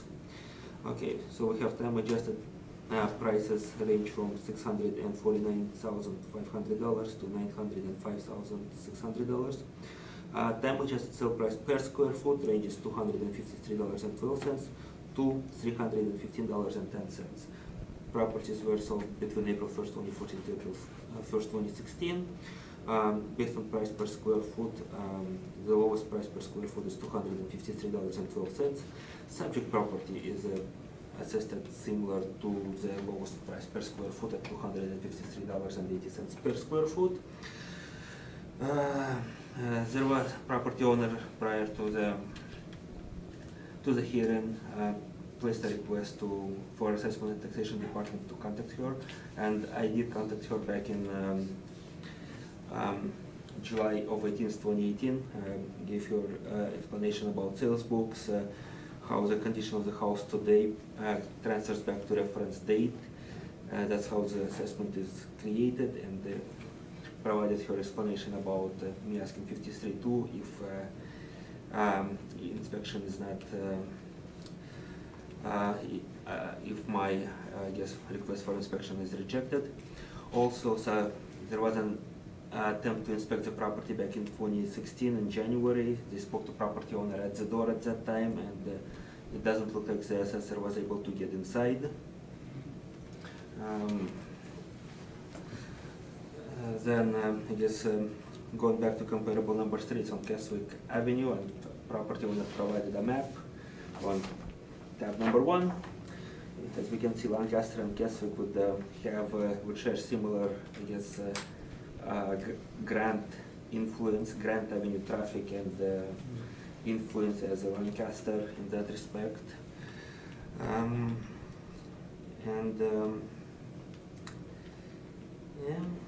I guess that's all I have. Thank you very much. Thank you.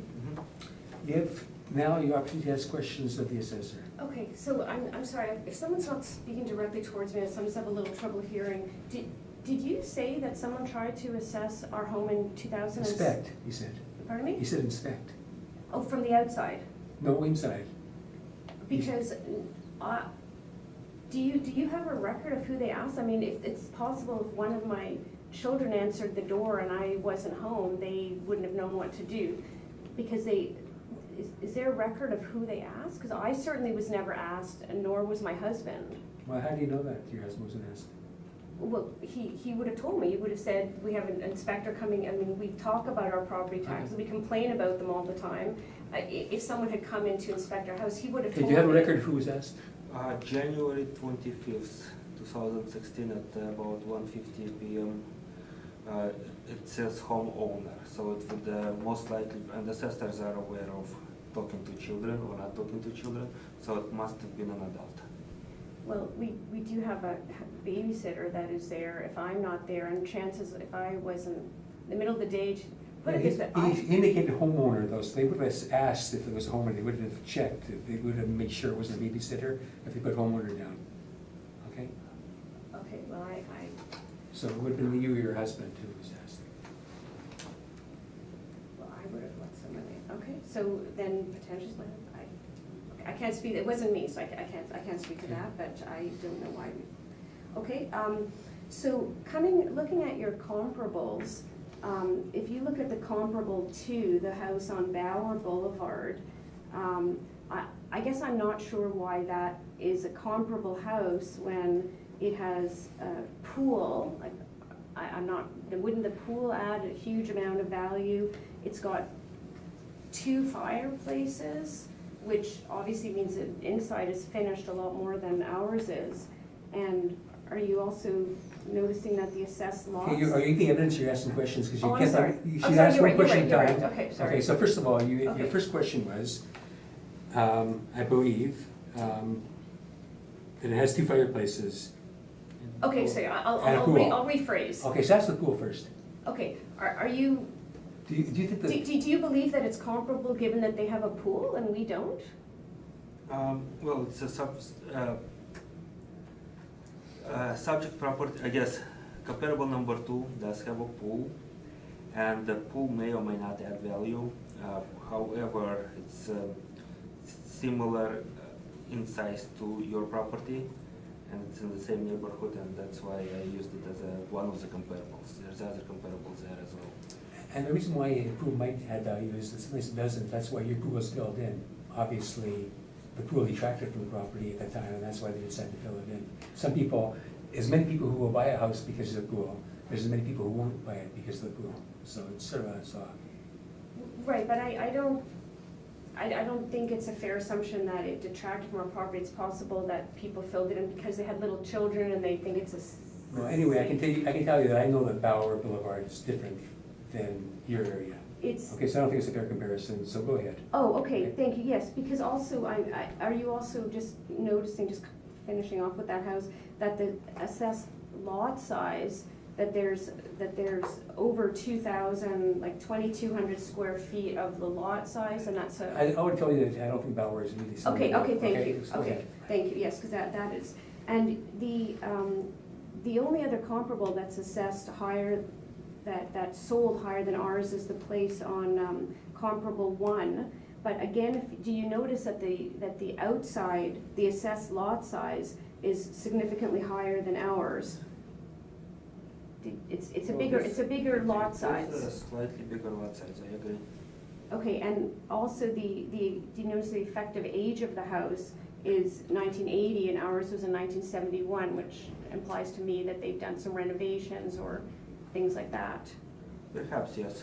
Okay, are you also aware that the assessed value of that home, because I actually printed that up, the assessed value of the house is only $673,000, and I can give copies of that to everybody. I think you should. Okay, because I'm not sure, even though it sold for that amount, it was assessed lower.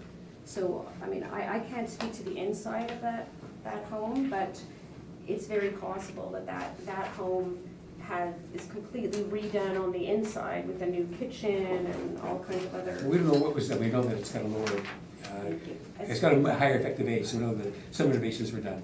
Right, some renovations were done, and yet, I'm just thinking that it's still assessed at $673,000, and they want to raise ours to $735,000, and that just doesn't, I just don't see any logic in that.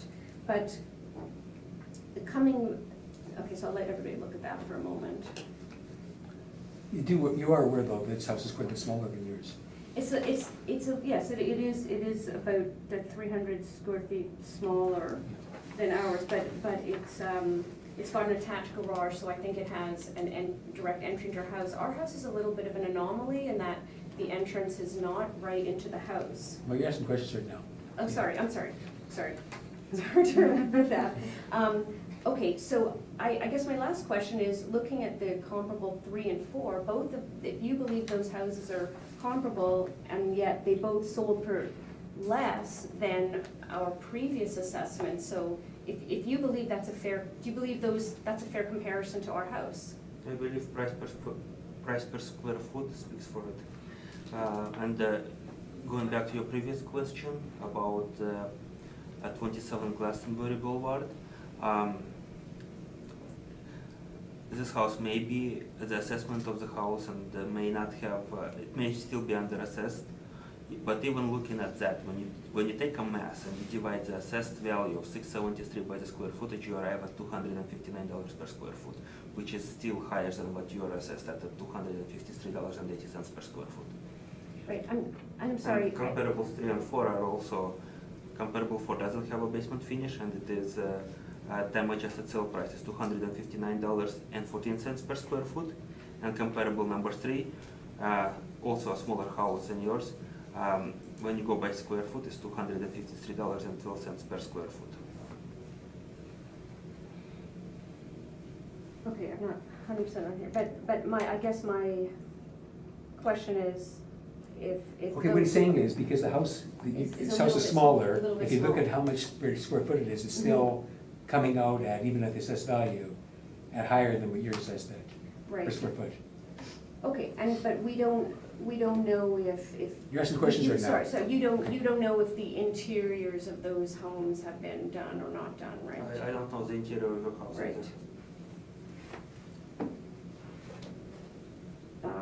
Okay, I guess I don't have any more questions. Scary, do you have any questions to the assessor? Just that point of the 1980 effective age, usually that means that there has been work done, and yet you say you haven't any knowledge of any work being done? Well, I don't have any information about the property with me to answer the question. Okay. But he did say he does know the work's been done, because that's why it's got a 1980 80. effective date. All right, thank you. Mr. Watsky, any question to the assessor? Yeah, the question I asked her, which I want to ask you, is did you find any sales in the immediate neighborhood of this property to compare? Yes. 27 Glastonbury That's the closest? and 20 Keswick. If you look at actually property owner provided a map, you will see that Glastonbury is just east of Lancaster Boulevard, and Keswick is also on the same parallel, I would say, as Lancaster Boulevard. Right. Same distance from Grant Avenue, so this is within the same neighborhood. Okay. So there are sales in the same neighborhood. What about the influence of park, external corner and internal corner? Like, what does that mean? Well, I guess influence of park means that subject property has directly back or maybe across the street has access to a park. It may be, So is that a positive? maybe, Or depends on the negative? park. I see. It may be a single point park, it could be just a pocket park. But we have to, if it abuts a park in any way, we have to use a lot of influence as a park. And how about the corner lot issue, the external and internal? Well, again, it's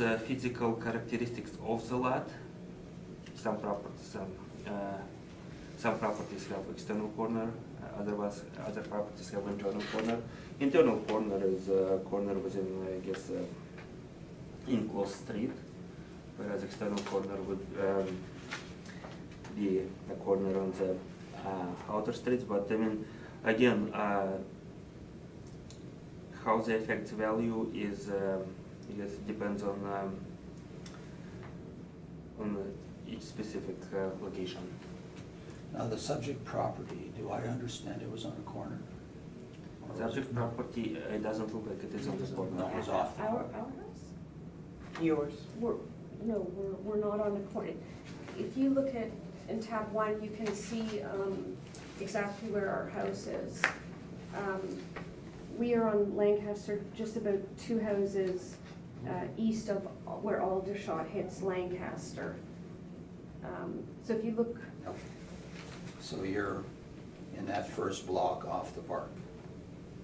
right, the second block, but we're just past Aldershot. In between Aldershot and the boulevard. Okay, so you're right in there. Yeah. Okay. Okay, So the house on, I think the question's been answered, thanks. pardon me? The question's been answered. Oh, sorry, I had another. I was asking him. Thank you. Thank you, Mr. Assessor. You're welcome. Yeah, so I'm basically looking at your comparables, and I agree that comparable number 1 and 3 are in the area. I don't believe that Bauer Boulevard's the same area. It's a different area, really. I know. That's a bit farther, You know, yes. it's, yeah, the tuxedo is basically divided into 4 different areas. And the core development, and the area that this one is number 3, and there's a 4th area after. So I agree the comparable number 1 and 3 are probably good comparables. And I don't really consider the Bauer Boulevard properties are of much value. But I know that you only can give us what you can get. And you found 2 for us, which is more than the applicant did. So thank you for that. Number 1 has its shortcomings because it has had some work to it. But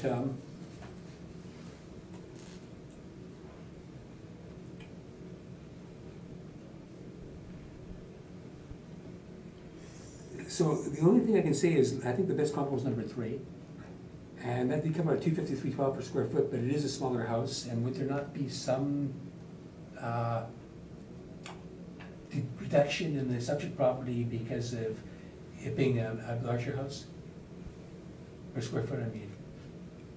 Like likely would it maybe, instead of being valued at 253, if this one is, if that's a good comparable, because it's larger, you'd have an economy of scale, and maybe it would come out to maybe like 245 maybe per square foot or something like that? Well, there probably is an economy of scale. I don't know I guess the ratio at this point. Yeah. It has to be calculated. Yeah, comparable number 1 also is a bit smaller house as well. Yeah, Mhm. but it's also been updated though, Oh, yeah. yeah. Mhm.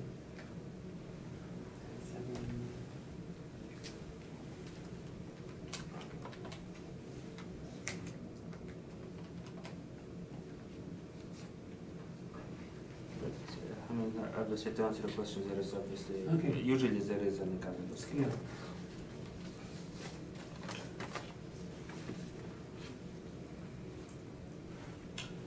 Okay, that's my questions, thank you. Okay, so thank you very much. Oh, okay, We'll that's consider okay. your application and you'll hear from us. Okay, Okay? okay, thank you very much.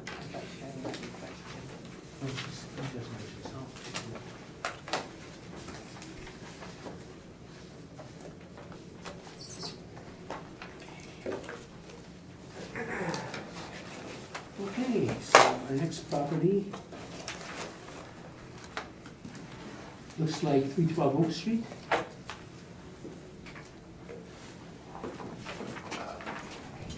Oh, you want to take, you know, we'll take 5 minutes, if that's okay.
Okay.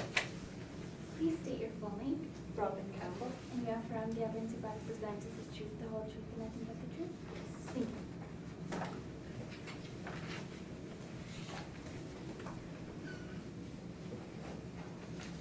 Okay, so I see that this application has got 2 points of appeal. And did you maybe get over for exuberant and maybe check a box that you didn't really want to check? Yes, Okay. I wasn't sure when I was filling out, one of the things I wanted to address was the classification of my basement being finished, Yeah. which is No, not that, finished. yeah, that's not, So yeah, that's not. that's so I fine, so accidentally- we'll dismiss that. Yes. And we'll proceed with the amount of assessed value. And you can proceed when you're ready, Mr. Anacarco.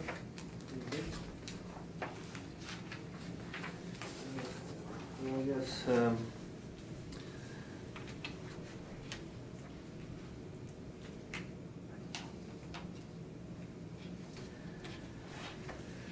okay, subject property is at 312 Oak Street. Parcel ID of 120504-19000. It's in North River Heights neighborhood. It's a 1 3/4 story single dwelling. Built in 1920 with a 1945 effective age. 2,092 square feet of living area, full part area as a basement type, and it has a basement finish on record. 1 full bathroom, 1 half bathroom, central air conditioner, and a detached single car garage. Assessed lot size is 4,821 square feet. Landing foot is a school. 2019 assessment value is $458,000. Total assessment per square foot is $218.93. Comparable number, there are 4 comparables. They're all in North River Heights neighborhood. They're all comparable 1, 2, and 3 are 1 3/4 story. Comparable number 4 is a 2-story building.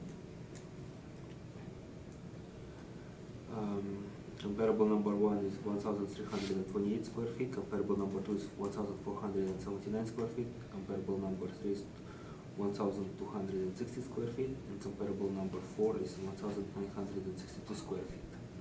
And comparable number 4 also has a full part area for the basement type. They all have basement finishes. They all have central air conditioners. They all have fireplaces. Comparable number 4 has 2 fireplaces. Subject property has a detached single car garage. Comparable number 1 has a detached single car garage. Comparable number 3 has a detached single car garage. Comparable 2 and 4 have detached multi-car garage. Lot size is, I guess, smallest is comparable number 3, 3,841 square feet. And largest is for comparable number 4, which is 5,998 square feet.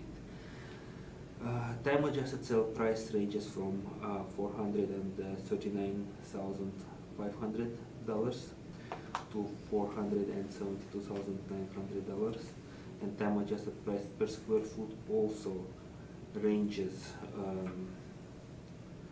from $224,000 to $224 to $356. All sales between April 1st, 2014 to April 1st, 2016.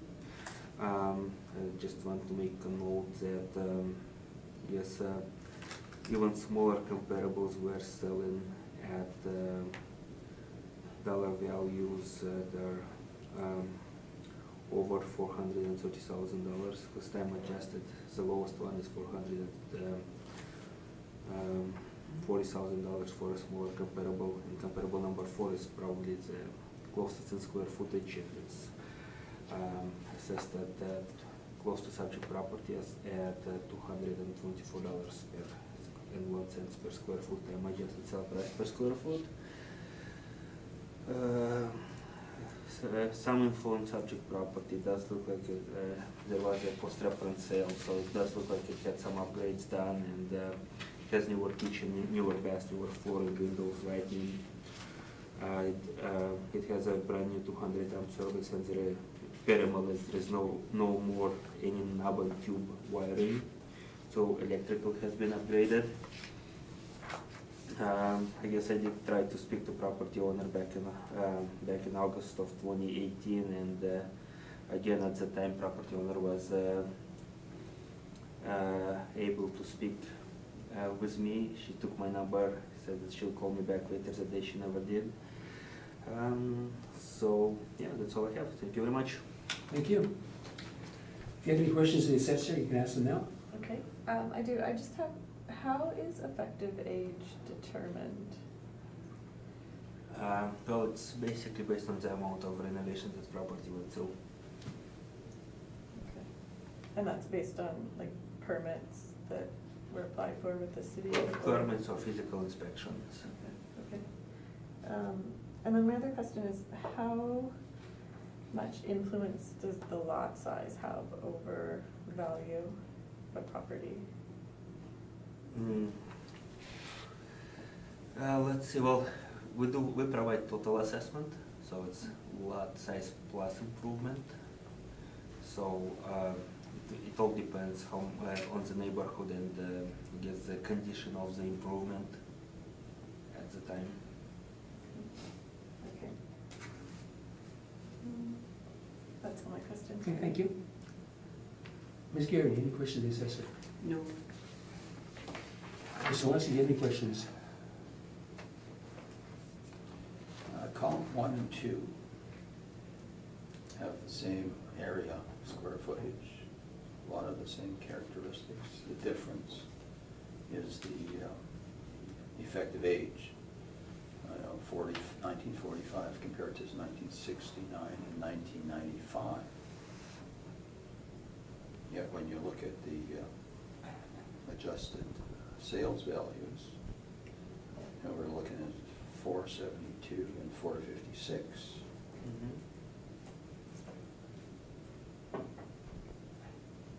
So is it the 1995 you would think would have a higher adjusted sales value than the 1969, yet it's the reverse.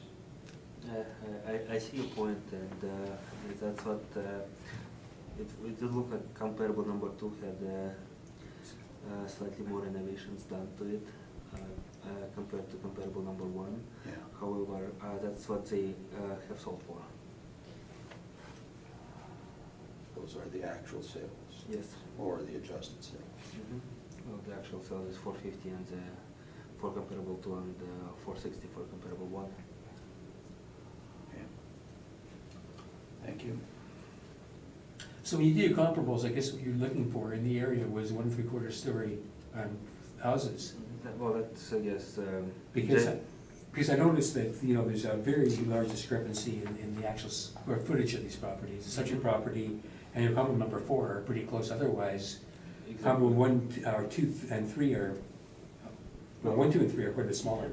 Exactly, yeah, I agree. Like I was just wanted to I guess, when I looked at it, my goal was to find Yes. 1 3/4 story houses, but also, them being much smaller, they still sold close to what the subject property is assessed at. No, I see that, yeah, because they went for much more per square foot. I guess the economy of scale comes in, and also, no, it's actually and also, another price. and also what Mr. Selesky was referring to was the fact that they seem to be upgraded to a larger extent. So I guess the two things work in concert. So you might have smaller square footage, but improved more. So they went for more per square foot, so although they might have sold for higher sale prices, even though they're smaller houses, but we're sort of, other than comparable 4, we're sort of, comparable number 4 I think is pretty good.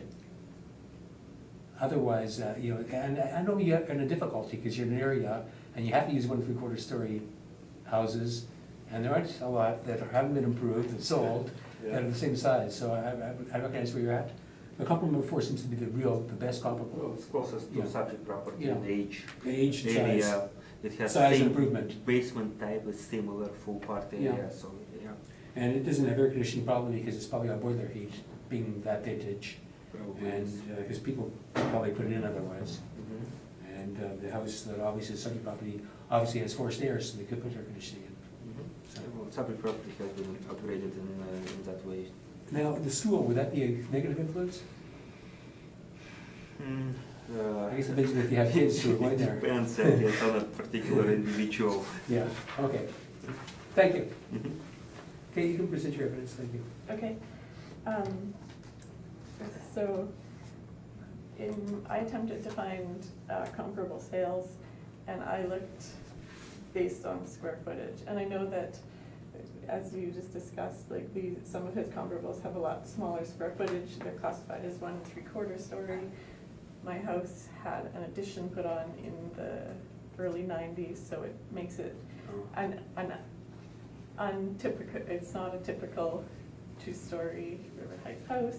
So I looked for kind of comparable square footage within like 10%, kind of within 200 square feet either way, because I think what I found is houses in River Heights are generally 1,400 square feet. There's some in the middle, or then you get into the really bigger ones, which are 2,500 bigger. So these are ones that I found that had a similar square footage. A lot of them are classed as 2-story. Mine is 1 3/4 story, which basically means there's a 2-foot square corner in each bedroom that's not usable. But for all intents and purposes, I would call it a 2-story. So I tried to go through, I identified ones that had similar square footage, similar type rooms. On my listing, you can see like the top 3 have 8 rooms. They're all classified as finished basement. They all have 8 rooms, air conditioning, fireplace, detached garage. The land area is similar. The third one, it's like 50% larger than our land area. Just in general, this list, if you look at the first few columns don't have headings, but the selling price is the first price column, and then the time adjusted selling price. So the average of the time adjusted selling prices of those properties is $399,000.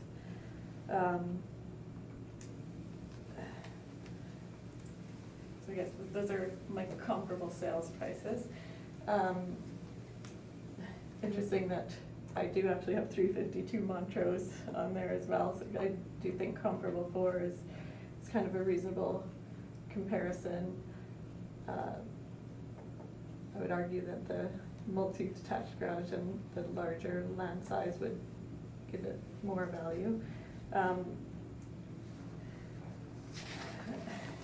I included pictures of my basement just because it is classified as finished, but the only thing finished about it is they threw down the carpet. The rest of it, there's no finished. There's unfinished drywall, the ceilings are open, the electrical cords are hanging everywhere. Walking down the stairs, you can see the clapboard that the plaster attaches to, so it's really, maybe they applied for permits and then didn't end up finishing it or whatever, but it's I would argue that it's not finished. As far as exterior repairs, there's 2 walls of the foundation were repaired several years ago. 2 of them were not repaired, and they are going to need repair in the near future. When they did the exterior, or they did the 2-sided foundation, they added on this window, which has not been ever finished to the outside. Some of the eaves troughs and fascia have all blown off and need to be replaced.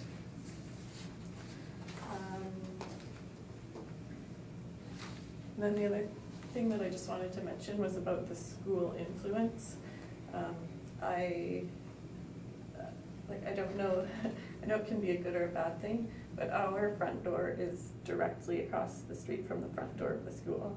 So between 8 and 9, there's no parking on the street. There's buses, there's cars driving by constantly. Between 11:30 and 1:30, there's cars driving by constantly. There's people parking.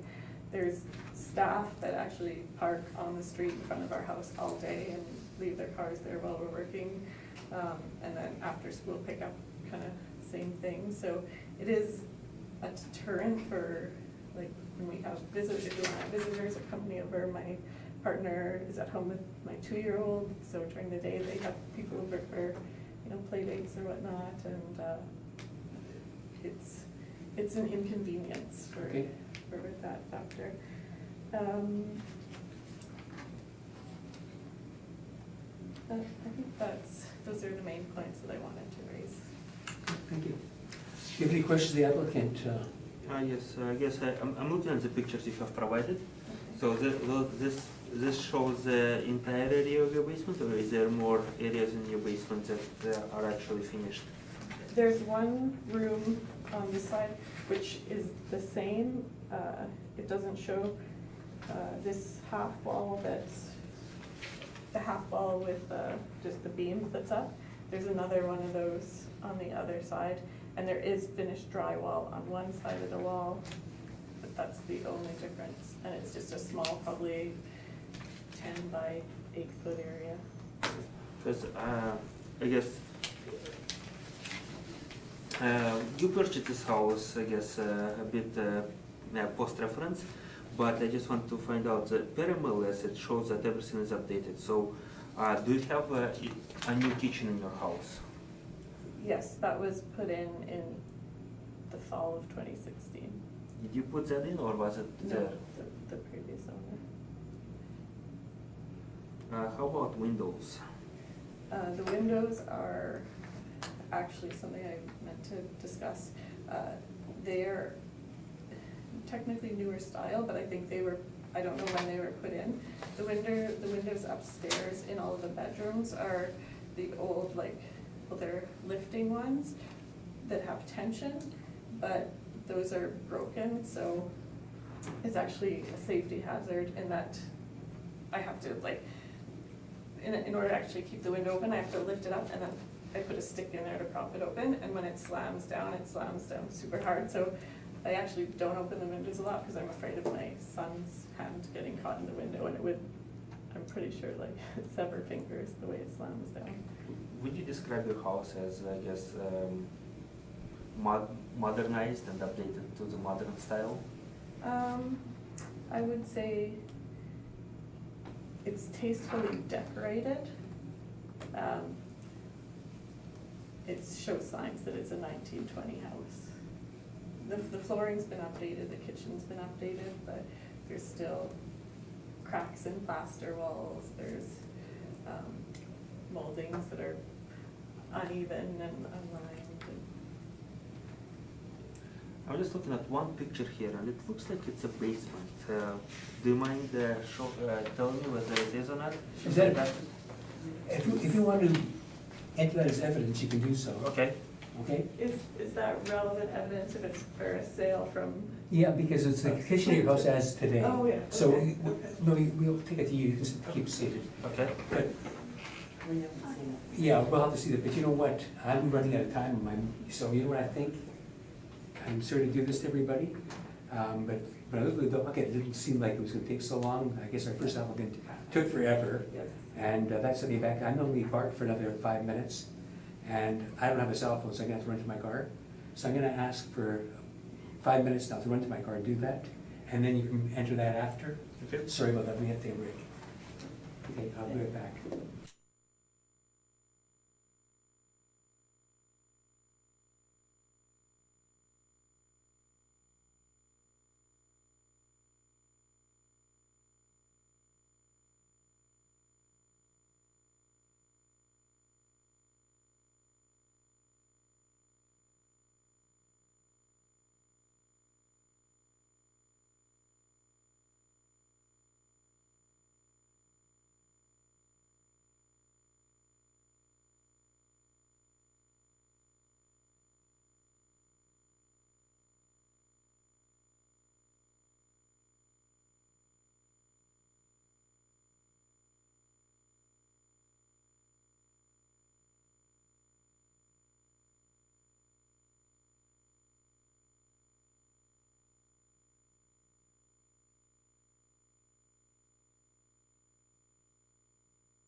Want to introduce his evidence? Yes, I do.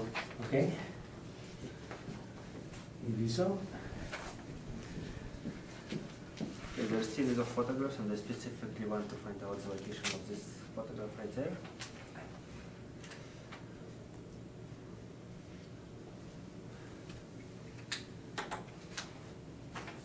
So we'll let you look at it first. You can ask your question based on the photograph that you just produced. So, okay, so the highlighted picture, would you please tell me where in the hall that is? Yes, yeah, that's in the basement, that's the other side of the wall that's unfinished on the other side in the little 8x10 area that's finished. What you can't see in there is, well, or you can kind of just make out at the top, the ceiling is unfinished, there's electrical cords hanging everywhere. And the exterior wall on this side is also not finished.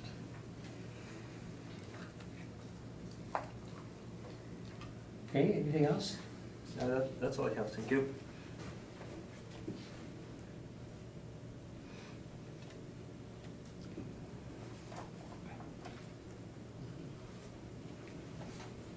Mr. Solonski, do you have any questions of the applicant? No questions, thank you. Ms. Gear, do you have any questions of the applicant? Just on your document that you gave us, this one, you have mentioned the 352 Montrose, which is also a comparable number 4. And you have these 2 columns here, which I believe are selling prices, Yes.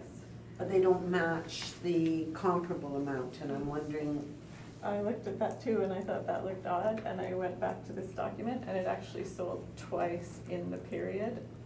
And without realizing it, I was going through and I just took the first one. so it's sold in 20... It sold in 2014 March for $350,000, and then it sold again in September of the same year for So $425,000. somebody obviously bought it and renovated and sold it again. Okay, that clears that up for me, thank you. You also have on there the Kingsway address. Yes. And the same thing, this one is close in size to yours. It says 2-story, but they're closer in size. And again, the sale is $387. And that one is correct, like that is up to date. You didn't find any other. Yes, yeah, Okay. that was the only one listed in the sales book. And I will note that that property is actually at the end of Oak. It's on the corner of Oak and Kingsway, so it's about 6 It was houses down assessed, from mine. it was assessed a lot higher, about 40,000 more than it sold at. Yes. Okay, thank you.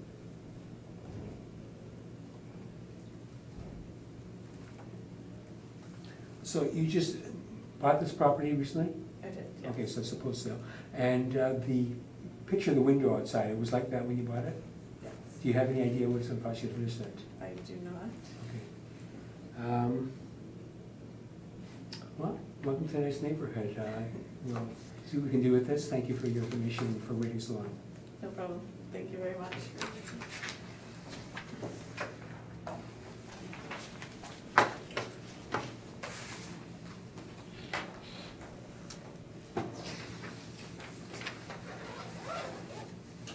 Well, Mr. Samuels, you waited for a long time. It's your turn. Just about to say good afternoon, No, but I'll get you in before the morning, hopefully. offer. All right, please state your full name, Grab these animals. and you affirm the evidence you represent is the truth, the whole truth, and nothing but the truth. Yes, that's right. Thank you. Do you have any evidence you can share? Here's one.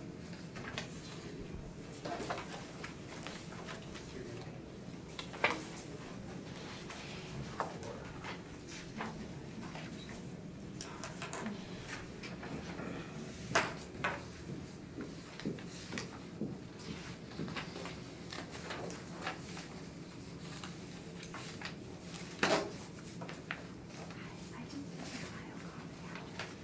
Okay, I'll make sure. Do you want one as well? Do you have another one? I do, yeah. Yes, sure. Thank you.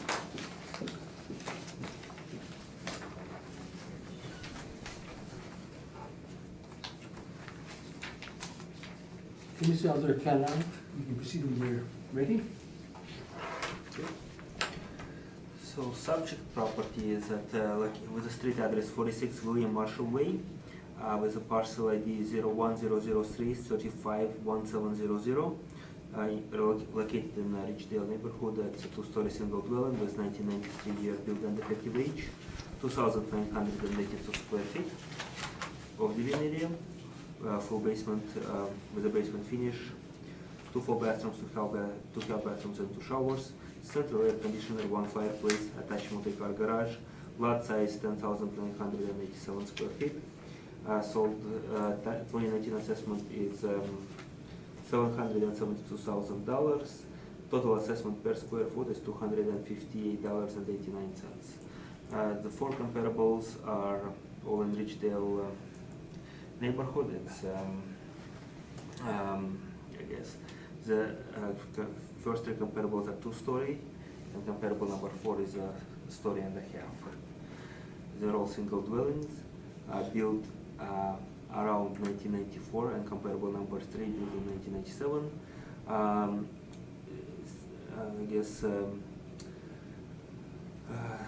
I guess living area ranges from 2,482 square feet for comparable number 2 to 3,112 square feet for comparable number 3, and the other 2 comparables fall within that range. Similar amount of bathrooms. They'll have fireplaces. Comparable 2 and 4 have 2 fireplaces. All have attached multi-car garages. Lot sizes ranges from 8,712 square feet to 16,167 square feet. Comparable 1 has a Cinnabon influence. Comparable 3 has a Cinnabon influence, and comparable 4 has commercial adjacent and a park influence. Time adjusted sale price is $813,300. Sorry. Time adjusted sale price ranges from $656,600 to $1,043,400, and time adjusted price per square foot also ranges from $264.54 to $335.28. Sales took place between April 1st, 2014 to April 1st, 2016. Second page of my evidence kind of shows the area where subject property and comparables are. They are within the close proximity to each other in that secluded kind of development. That's, I guess, is more appealing and more desirable area than other areas in the around it or on the other side of Rogan. So we have 78 Marshall Way, a bit north of subject property, and 61 also a bit north, William Marshall Way, 81 Lanu and 57 Lanu on the other side of the development close to the Cinnabon River. And they have a Cinnabon influence as a property influence on them. That's all I have. Thank you. Thank you. Any questions of the assessor? Yeah, I have a question. Thanks for the map, that's very helpful. Would you agree that 57 Lanu and 81 Lanu are not comparables because they back onto the river? They both have, backing onto the river. There's green space behind them on the river. They're not really comparables as far as. I would agree with you that they do back into the river and more appropriate and more, I guess, therefore more appealing. But I would still think that they are comparables in the given context of the neighborhood.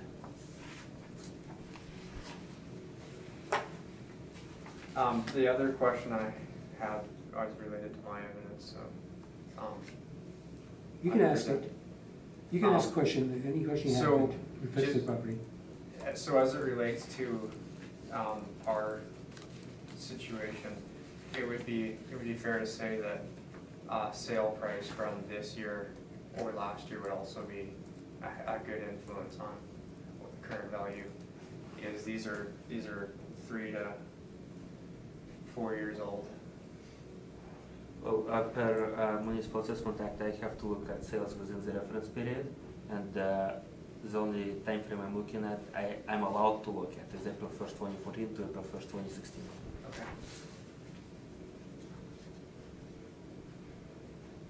Okay. Mr. Watsky, any questions of the assessor? No questions. Security? Questions? And I don't either. So we can hear your evidence now. Okay, so basically, the first page was just the letter we'd written in when we appealed. We bought the house in December. It sat on the market for 6 weeks, and we paid $680,000. I have no reason to believe if we were to sell it right away, we would get any more than $680,000.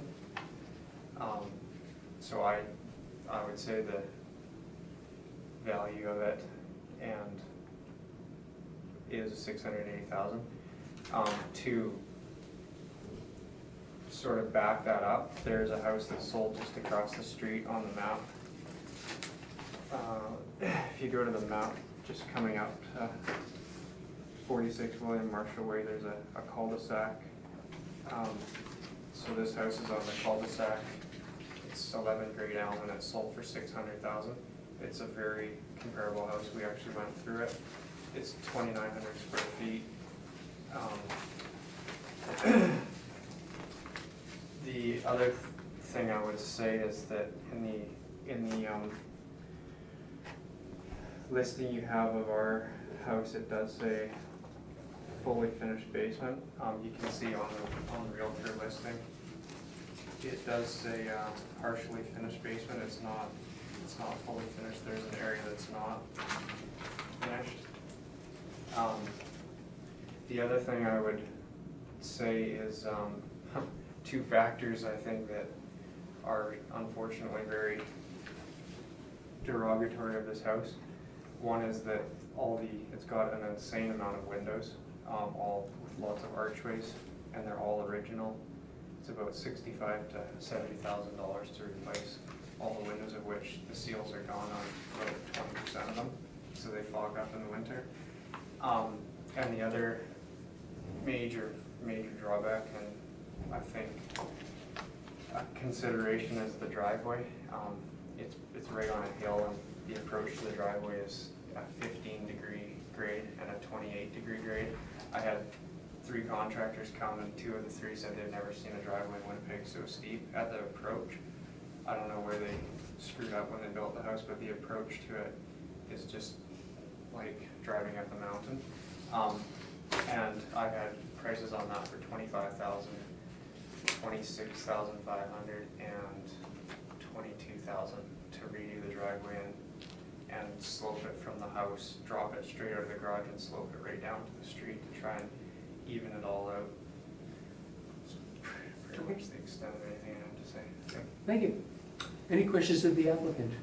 Yes, I do have the property on 11. I don't see it, maybe it's just me, but when was it sold at 11 Great Elm Cove, that evidence you provided?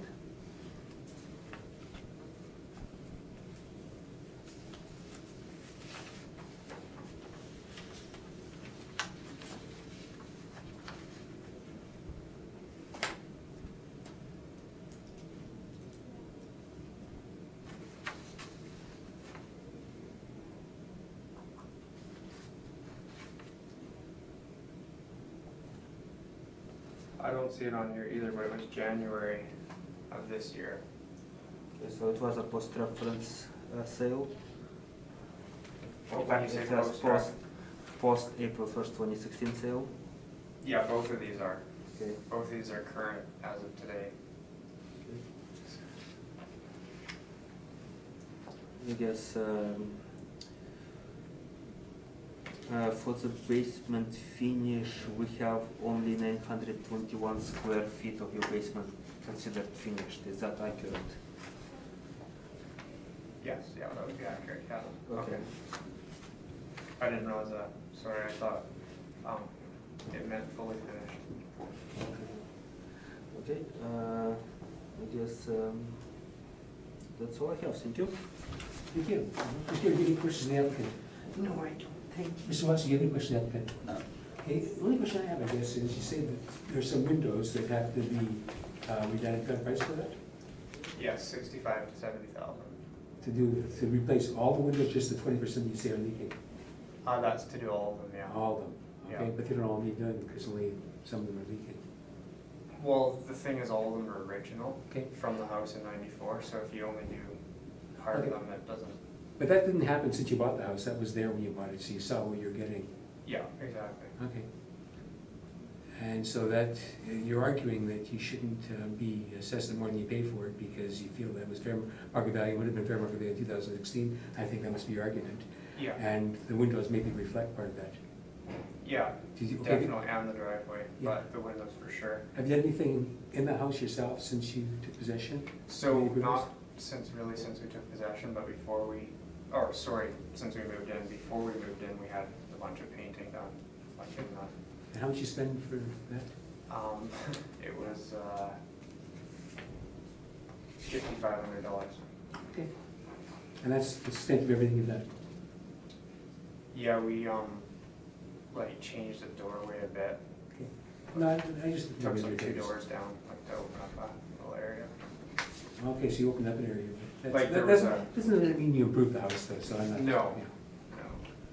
No. Okay. Thank you, leave that with us, we'll see what we can do. Okay, appreciate it. Okay. Good afternoon. Thank you. Appreciate it. Thanks for moving so long. Enjoy your house, have a nice Sounds house. very interesting, I'll say that much.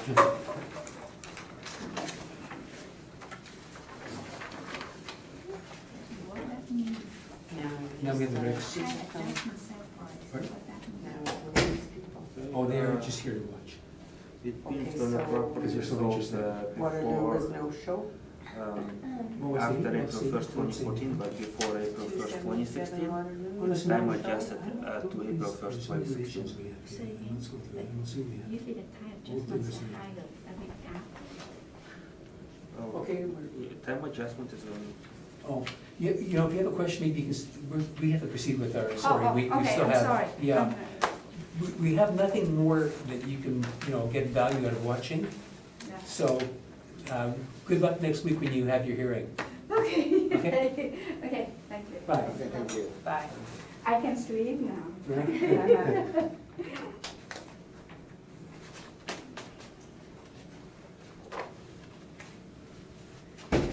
Okay, we'll go through the rest of the docket right now.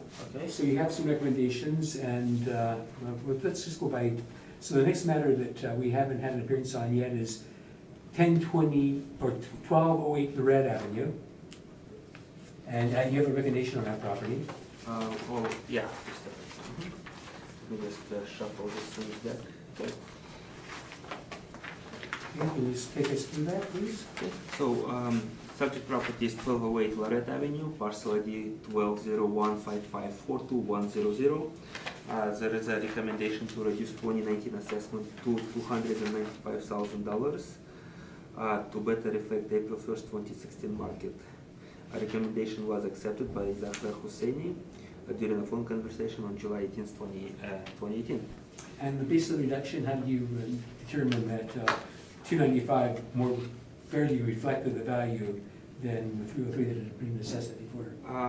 It was reflected based on, I guess, phone conversation with the property owner, condition, and better fitment to some of the comparables. Okay, so you're satisfied that that's a fair Yes. assessment based on everything you know now? Mm-hmm. Okay.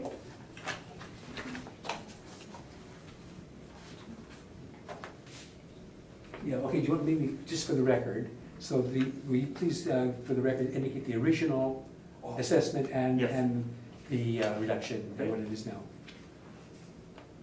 Okay, so the original assessment for subject property at 1208 Lorette Avenue was $303,000, and it was reduced to $295,000. No, you recommended a reduction. Recommended, yeah, it was recommended to reduce to $295,000. Thank you. Mhm. Okay. And next one would be 1154 Malfi.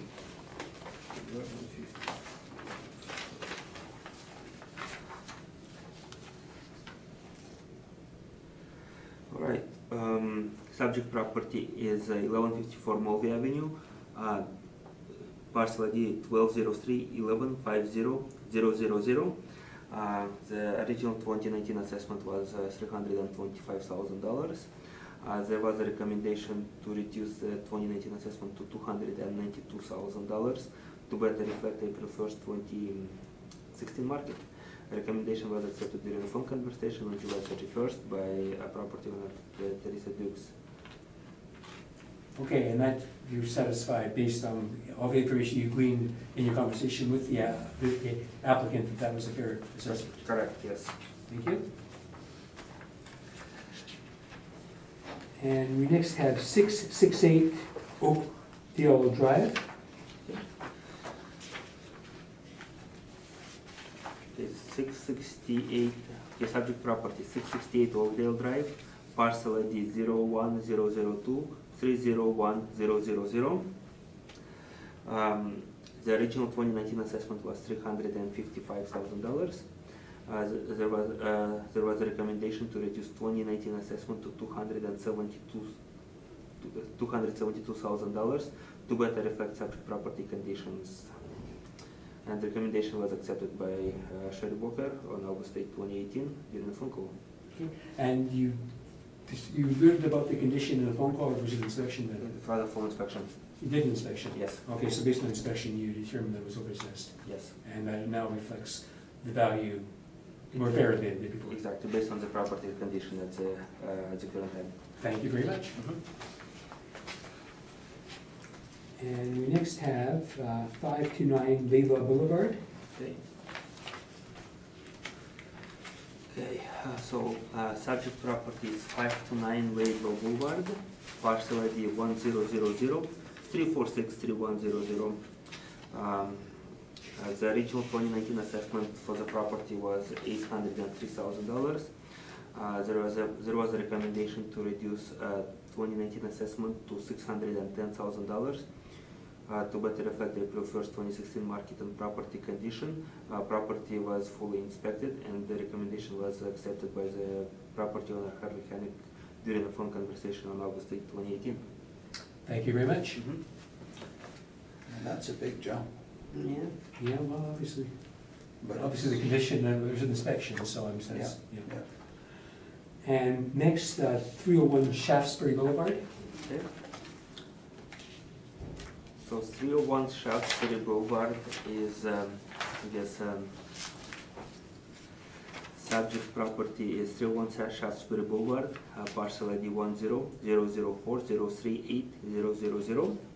Original 2019 assessment was $727,000. There was a recommendation to reduce 2019 assessment to $596,000 to better reflect condition of the subject property. Subject property was not fully inspected.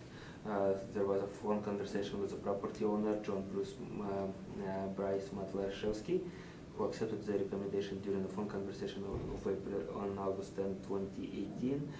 The condition was determined based on post-reference MLS sale listing. Okay, so there was a supposed sale, but you saw the condition by looking at the pictures and other information on the listing? Exactly. Okay. And you feel that based on the information that you had, that the recommendation reflects with a fair assessment? Exactly, yes. Okay, thank you. And I think just the other recommendations, number 11 on the docket, which will no further. There's been, have you had any conversations with the homeowner there? Sorry, which property? Number 11, just say number 11 on the docket, that's all. I have not. Okay. So you expected an appearance today? Okay. Leave that with us. So that completes matters. Thank you very much. Okay.